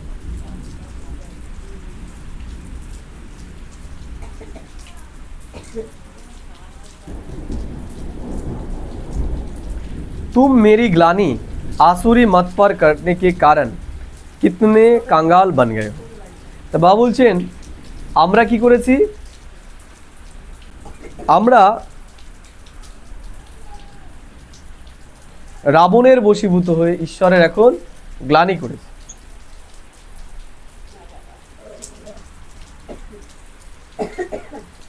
कुछ भी समझते नहीं है, कुछ भी समझते नहीं। जो देवता थे शकल मनुष्य की, सीरत देवताओं की थी।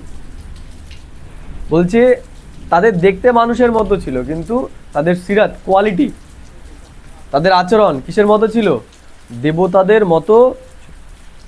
দেবতা আর মানুষের মধ্যে তো কোনো পার্থক্য নেই, চোখ নাক মুখ সেই একই রকম, শুধু তাদের আচরণ সুন্দর, পরিবেশ সুন্দর হওয়ার জন্য তাদের শরীরটাও সুন্দর। কতটা সুন্দর সেটা আমরা কল্পনাতে আনতে পারি না। এখানকার চিত্রকার সেই ছবিও তৈরি করতে পারবে না, সেখানে আমরা এতটাই সুন্দর হব, আমাদের কল্পনার বাইরে, এতটা সুন্দর। কোনো মেকআপের ঝামেলা নেই, কিচ্ছু ঝামেলা নেই এখানে। তাহলে সেটার জন্য আমরা এইটুকু পুরুষার্থ করতে পারবো না? এইটুকু সেবা আমরা করতে পারবো না? চিন্তা করলে পরে পারবো, আর চিন্তা না করলে পরে পারবো না। অনেক অজুহাত জন্ম নেবে, অনেক অজুহাত জন্ম নেবে। আজকে এই ব্যস্ততা, আজকে এই ব্যস্ততা, আজকে শরীর খারাপ, এগুলো। আর যদি এটা আমরা চিন্তনে করি, আমরা 5 মিনিটের জন্য হলেও চলে আসবো, 5 মিনিটের জন্য, 5 মিনিটের জন্য। অ্যাটেন্ডেন্সটা তো দেবো, বলতে পারবে না ঈশ্বর যে তুমি আসোনি ক্লাসে, এসেছিলাম আমি, যে এত ব্যস্ততার মধ্যে এসেছিলাম। তাহলে ঈশ্বর কাকে মার্কস দেবে? যে ব্যস্ততার মধ্যে সব কাজ করে 5 মিনিট অ্যাটেন্ডেন্স দিয়েছে, তাকে ফুল মার্কস ঈশ্বর দেবে। আর যে ফ্রি তারপরে আসেনি তাকে ও আগে যা জমা করেছে সেখান থেকে আরো কাটিং করে। আর যে ব্যস্ততার মধ্যেও 1 মিনিট এসেছে, 1 মিনিটের জন্য এসেছে, 5 মিনিটের জন্য এসেছে, তারও মার্কস জমা আছে।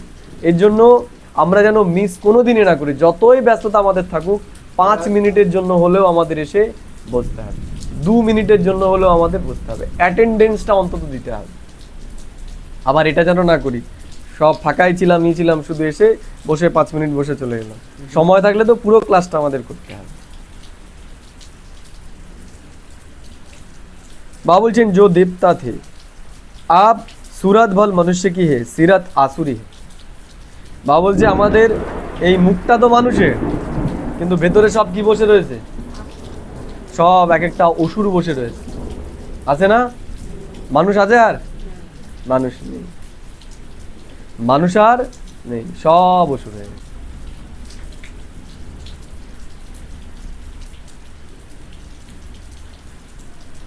जिसको समझाते हैं वो समझते नहीं है क्योंकि পারলৌকিক বাপ को ही नहीं जानते।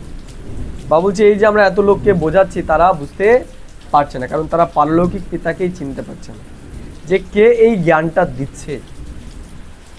আমরাও ভুলে যাই, আমরাও চিন্তা করি না কে এই জ্ঞানটা আমাদেরকে শোনাচ্ছে। এগুলো আমাদের চিন্তা করতে হবে, কে শোনাচ্ছে এই জ্ঞান? কোনো ভাই বোন শোনাচ্ছে না, বাবা বলেও আমরা হালকা করে ফেলি। ঈশ্বর, ঈশ্বর যাকে আমরা জন্মান্তর ডেকেছি, যার জন্য ভক্তিমার্গে মানুষ এত কিছু করছে, সে এসে এখন আমাদের উপদেশ দিচ্ছে। সে এসে বলছে যে তুমি আমার থেকে ওপরে, আমি তোমার চাকর হয়ে এখন এসেছি। ভাবো সে কোন লেভেলে এসে আমাদেরকে শিক্ষা দিচ্ছে। বলে না যে আমি তোমার কি সার্ভেন্ট, এখন তুমি যখন খুশি আমাকে ডাকো, তুমি যখন কিছু আমাকে ডাকো, আমি হাজির হয়ে যাব।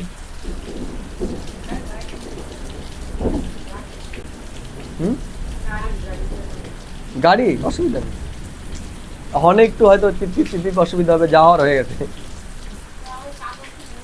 না না ঠিক আছে, ভালো হলো, আমার ভালো হলো, আমার পয়সা বাঁচলো, আমার সময় বাঁচলো।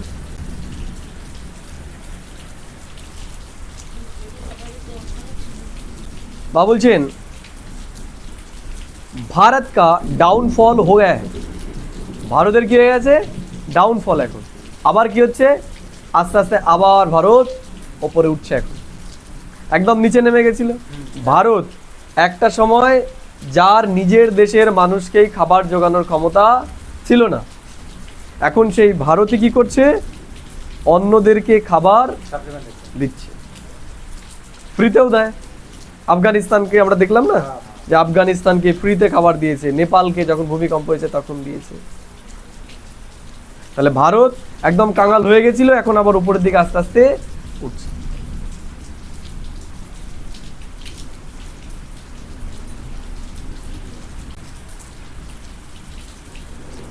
मनुष्य को यह पता ही नहीं है कि बाप कब आते हैं। सतयुग त्रेता में तुम बड़ी खुशी में प्रारब्ध भोगते हो। বা বলছে মানুষ জানেই না যে ঈশ্বর কখন আসে। সত্যযুগ ত্রেতা যুগ আমরা আরামে কি করেছি, এই সময় যে প্রাপ্তি জমা করেছি, এটা আমরা আরামে সেখানে ভোগ করি।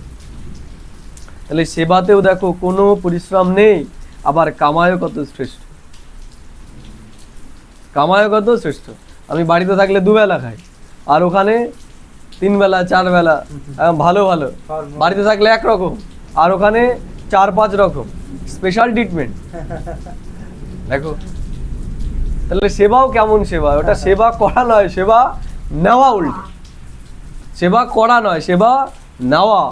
আমরা যখন বাবার সেবায় যাব আমরা দেখতে পাবো, হ্যাঁ 3 দিন ছিলাম, তাহলে এটা সেবা করা নয়, সেবা নেওয়া হয়ে যায়। কিন্তু সেটাও কি সেবা নেওয়ার মধ্যে তখন পড়বে না, সেটা যারা করছে তাদেরও জমা হবে, উভয়েরই জমা হবে। এর জন্য দেখো দেখবে দেখায় না যে ভক্তি মার্গে সন্ন্যাস যারা নেয়, বলা হয় ব্রাহ্মণদের সেবা করা কি অনেক পুণ্যের কাজ।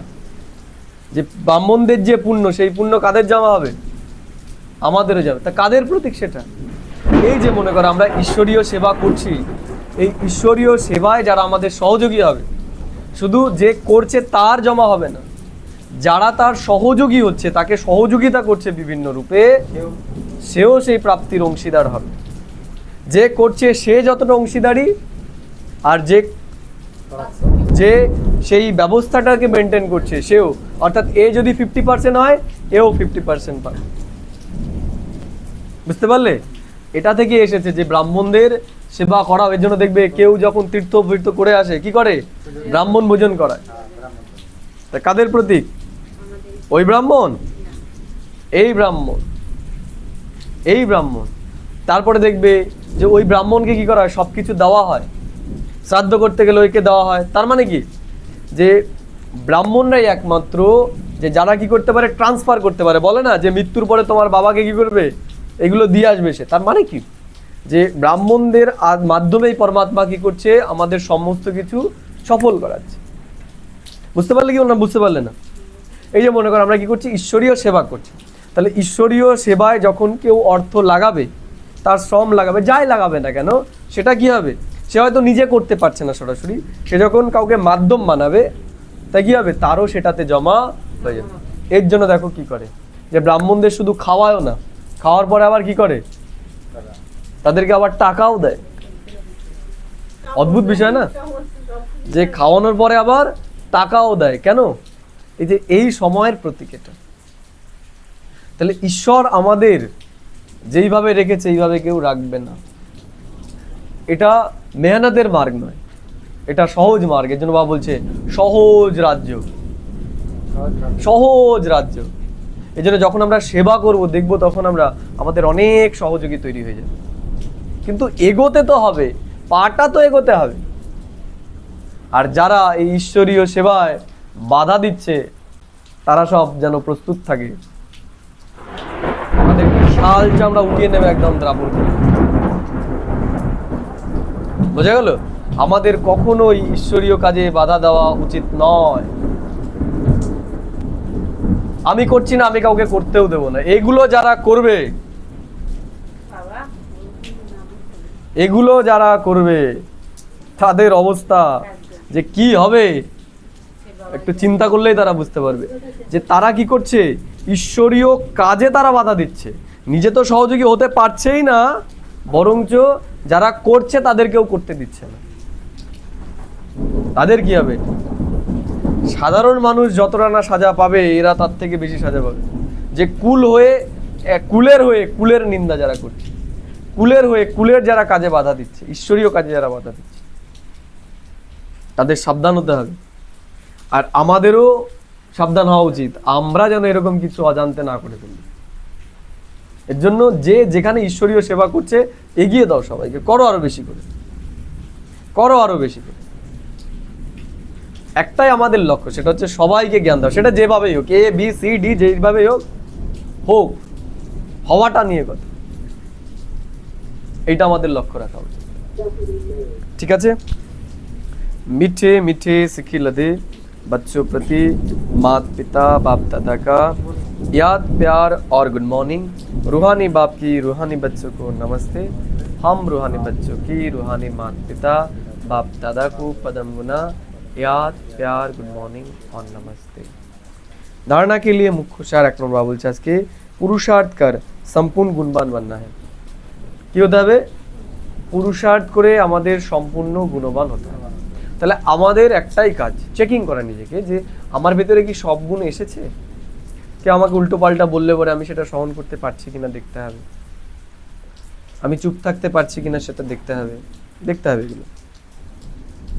कर्म कोई भी हो लेकिन बाप की याद में रहकर करना है। বাবা বলছে আমরা যাই কর্ম করি না কেন, কিন্তু ঈশ্বরীয় স্মরণে করতে হবে। ঈশ্বরীয় স্মরণ মানে ঈশ্বর আমাদের যেই স্থিতিতে থেকে কর্ম করতে বলছে সেইভাবে আমরা কর্ম করতে।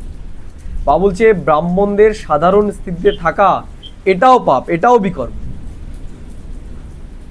আমরা যদি সাধারণ চিন্তাতে থাকি এটাও বিকর্ম। ব্রাহ্মণ হওয়ার পর আমরা সাধারণ চিন্তার মধ্যে থাকতেই পারি না, আমরা সাধারণভাবে কোনো কর্ম করতেই পারি না। এর জন্য যেই কাজই করছি না কেন আমাদের ভাবনাটাকে অতি উচ্চ রাখতে হবে। রান্নাও করছি তখন বিরক্তি সহকারে নয়, ঠিক আছে, উচ্চ ভাবনা। উচ্চ ভাবনায় আমি ঈশ্বরীয় ভোগ রান্না করছি বা আমি দেবাত্মা আমি করছি, এই ভাবনায়। কখনোই যেন আমাদের কোনো কাজের ভিতরে বিরক্তি না আসে, আনন্দের সহকারে আমাদের করতে হবে, খুশি খুশি করতে হবে। कर्म कोई भी हो लेकिन बाप की याद में रहकर करना है, कोई भी विकर्म नहीं करना है। আর সদাই চেকিং, কোনো বিকর্ম যেন আমার দ্বারা না হয়। কেউ আমাকে কষ্ট দিলে পরেও, কেউ আমাকে উল্টো পাল্টা বললে পরেও আমরা যেন উল্টে একটাও না বলি, একটাও না। বোঝা গেল? 2 নম্বর বাবা বলছে ইহো পুরানা কাপড়া জর্জরীভূত, এই শরীরটা কি হয়ে গেছে এখন, বা বলছে জর্জরীভূত, এর আর কিছু নেই। যেমন হয় না ভেতরের যে স্যান্ডো গেঞ্জি হয়, দেখো না, জামা তো আমাদের ঠিক থাকে, স্যান্ডো গেঞ্জি কি সব জায়গায় ফুটো ফুটো ফুটো ফুটো হয়ে যায়, তারপর আমরা ছাড়ি না। তো বাবা বলছে আমাদের অবস্থা এই স্যান্ডো গেঞ্জির মতো হয়েছে। আরেকটা উদাহরণ আছে, সেটা দিলাম না, তাই না, সেটার উদাহরণ দেওয়া যেতে পারে। স্যান্ডো গেঞ্জির মতো আমাদের অবস্থা হয়ে গেছে, এই শরীরের আর কিচ্ছু নেই এখন।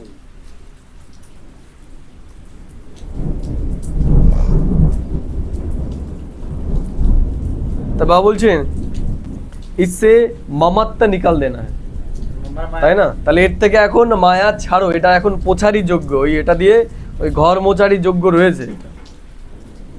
বোঝা গেল? এইটা নিয়ে আর ওই রূপচর্চা করতে যেও না, মানে ফ্যাশন শো দেখাতে যেও না, তাই না? মেকআপ টেকআপ করে এই ছেঁড়া গেঞ্জির উপরে পুট্টি টুট্টি করে কালার টালার দিয়ে যে আমি নতুন গেঞ্জি পরে, এই পুরো ছেঁড়াটা এইরকম, যতই এতে পালিশ করে এটা এরকমই থাকবে। ছিঁড়ে গেছে, ফেটে গেছে, এটার কিছু নেই। মানে শরীর প্রতি কোনো মায়া আর রাখা যাবে না, সাজগোজের প্রতি ধ্যান রাখতে হবে, এখন কি ভেতরের সাজের প্রতি আমাদের, যে আমরা কতটা গুণবান হতে পেরেছি। এই জন্য বাবা বলছি ইসে মমত নিকাল দেনা है, যেন অ্যাটাচমেন্ট না থাকে। আত্মা কো সতপ্রধান বানানে কা পুরা পুরা পুরুষার্থ, আমাদের একটাই ধ্যান থাকবে, সেটা হচ্ছে আত্মাকে শতপ্রধান বানানো।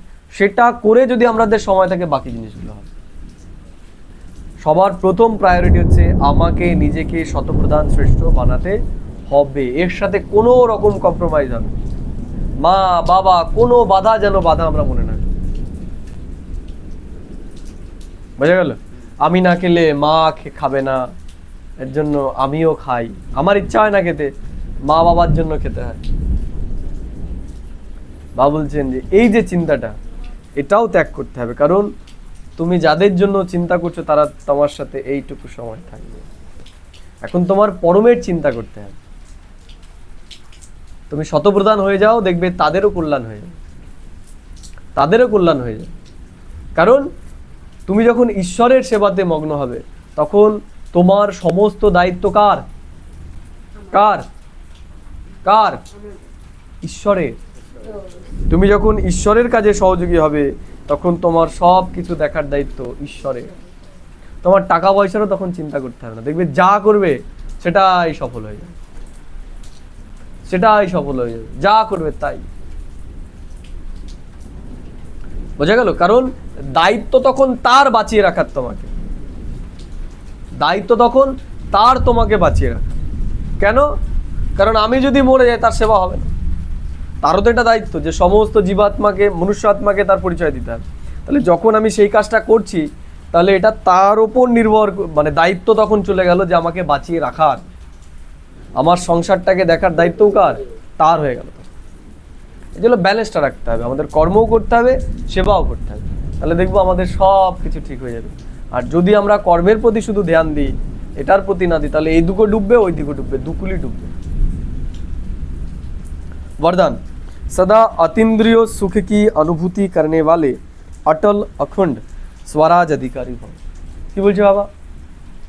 বলছে सदा अतीन्द्रिय सुख की अनुभूति करने वाले अचल अटल अखंड स्वराज अधिकारी हो। अतीन्द्रिय सुख মানে নিজের মনে খুশি খুশি ভাব, মানে সর্বদা খুশি থাকবে। কি করে আসবে?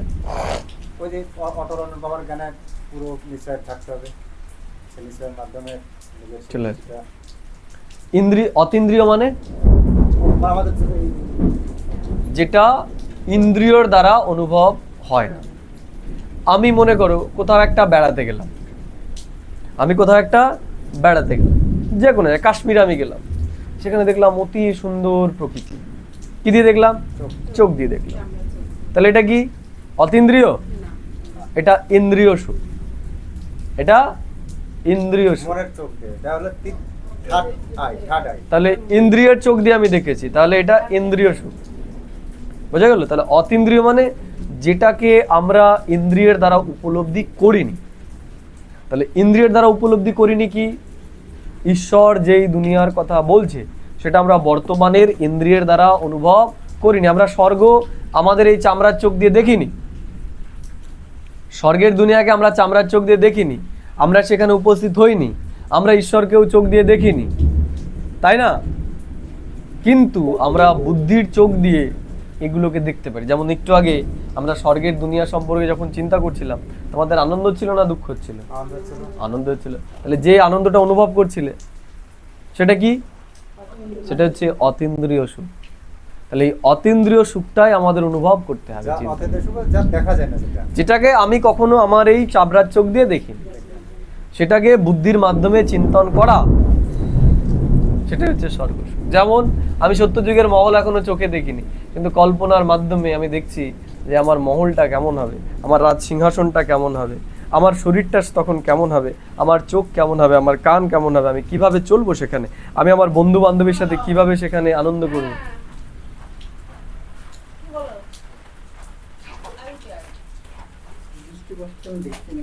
আমি আমার বন্ধু বান্ধবের সাথে কিভাবে আনন্দ করব, এগুলো যখন আমরা চিন্তা করব, আমাদের ভেতরে অতীন্দ্রিয় খুশি, অতীন্দ্রিয় আনন্দ হবে। এবং আমরা যখন আমাদের বুদ্ধি থেকে আমাদের এই রূপটাকে সরিয়ে, সব তো বুদ্ধির, আমি তো আমার এই রূপটা দেখতে পাচ্ছি না, তাহলে আমি আমার বুদ্ধিতে যদি আমার ওই সত্যযুগের রূপটাই সবসময় আমাকে আমার ভেতরে রাখি, আমি যখন হাঁটছি এই ভানে না হাঁটা, এই ভানে না হাঁটা, কোন ভানে হাঁটা? আমি সত্যযুগের রাজাই এখন এই রাস্তা দিয়ে হাঁটছি, এই ভাবনাটা যদি আমরা করি, তাহলে ওই যে আমি হাঁটছি কিন্তু অনুভব করছি কি ওই দুনিয়াতে, তাহলে ওটা আমাকে কি করছে? ওটাও আমাকে অতীন্দ্রিয় সুখের অনুভূতি করাচ্ছে। তাহলে এই অতীন্দ্রিয় সুখের অনুভূতি কি করবে? আমাদেরকে শক্তিশালী করবে, আমাদের বুদ্ধিকে একাগ্র করবে।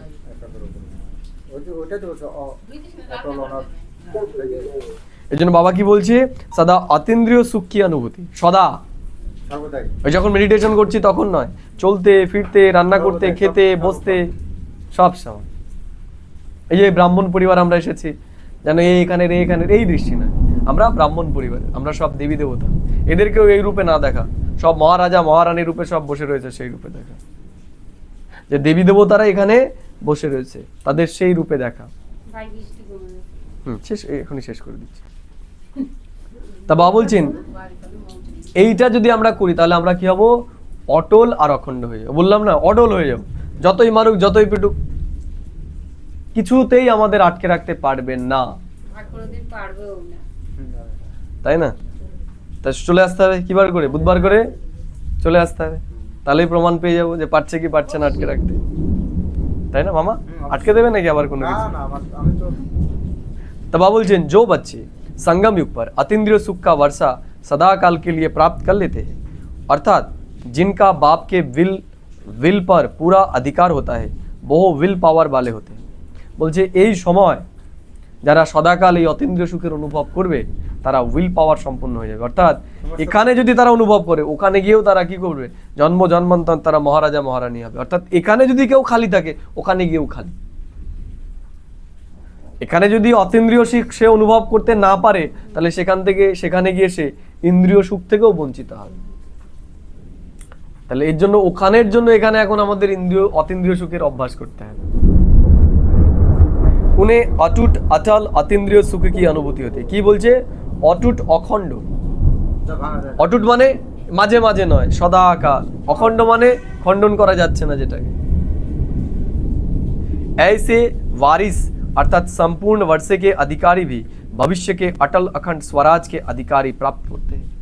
तो बाबा কি বলছে? এই রকম যে হবে অটল অখণ্ড, সেই অচল অখণ্ড দুনিয়ার মানে রাজত্ব করতে পারে। মানে এখানে যে খণ্ডিত হবে ওখানেও সে মাঝে মাঝে রাজা, দ্রাপরে গিয়ে রাজা হবে, কলিতে গিয়ে রাজা হবে। তা রাজার মাঝখান থেকে দেখবে যে 2 বছর 3 বছর রাজত্ব করেছে, মন্ত্রী এসে মেরে দিয়ে রাজত্ব অধিকার করে নিয়েছে, এইরকম রাজা হবে। ওই 2-5 মিনিট অতীন্দ্রিয় সুখের অনুভব করেছে। আর যে সদাকাল করবে সত্য ত্রেতা যুগ, তারা সম্পূর্ণ তাদের রাজত্ব ভোগ করবে। তারপরে দ্রাপর কলিযুগেও তারা এমন রাজত্ব করবে, কেউ 50 বছর, বুঝতে পারলে? এরকম রাজা আছে দেখবে 50 বছর 80 বছর এরকম রাজত্ব, 80 বছর নয় 50 বছর 60 বছর রাজত্ব করেছে। আর কেউ কেউ আছে রাজ সিংহাসনে বসেছে, পরের দিনই মেরে দিয়ে অন্য কেউ রাজা হয়ে গেছে। স্লোগান বাবা বলছেন, যাহা মেরাপান আতা হে ওয়াহা বুদ্ধি কা ফেরা হো যাতা হে। যেখানে আমার চলে আসবে সেখানে বুদ্ধি খেয়ে যাবে, নষ্ট হয়ে যাবে। নষ্ট হয়ে যাবে। ঠিক আছে।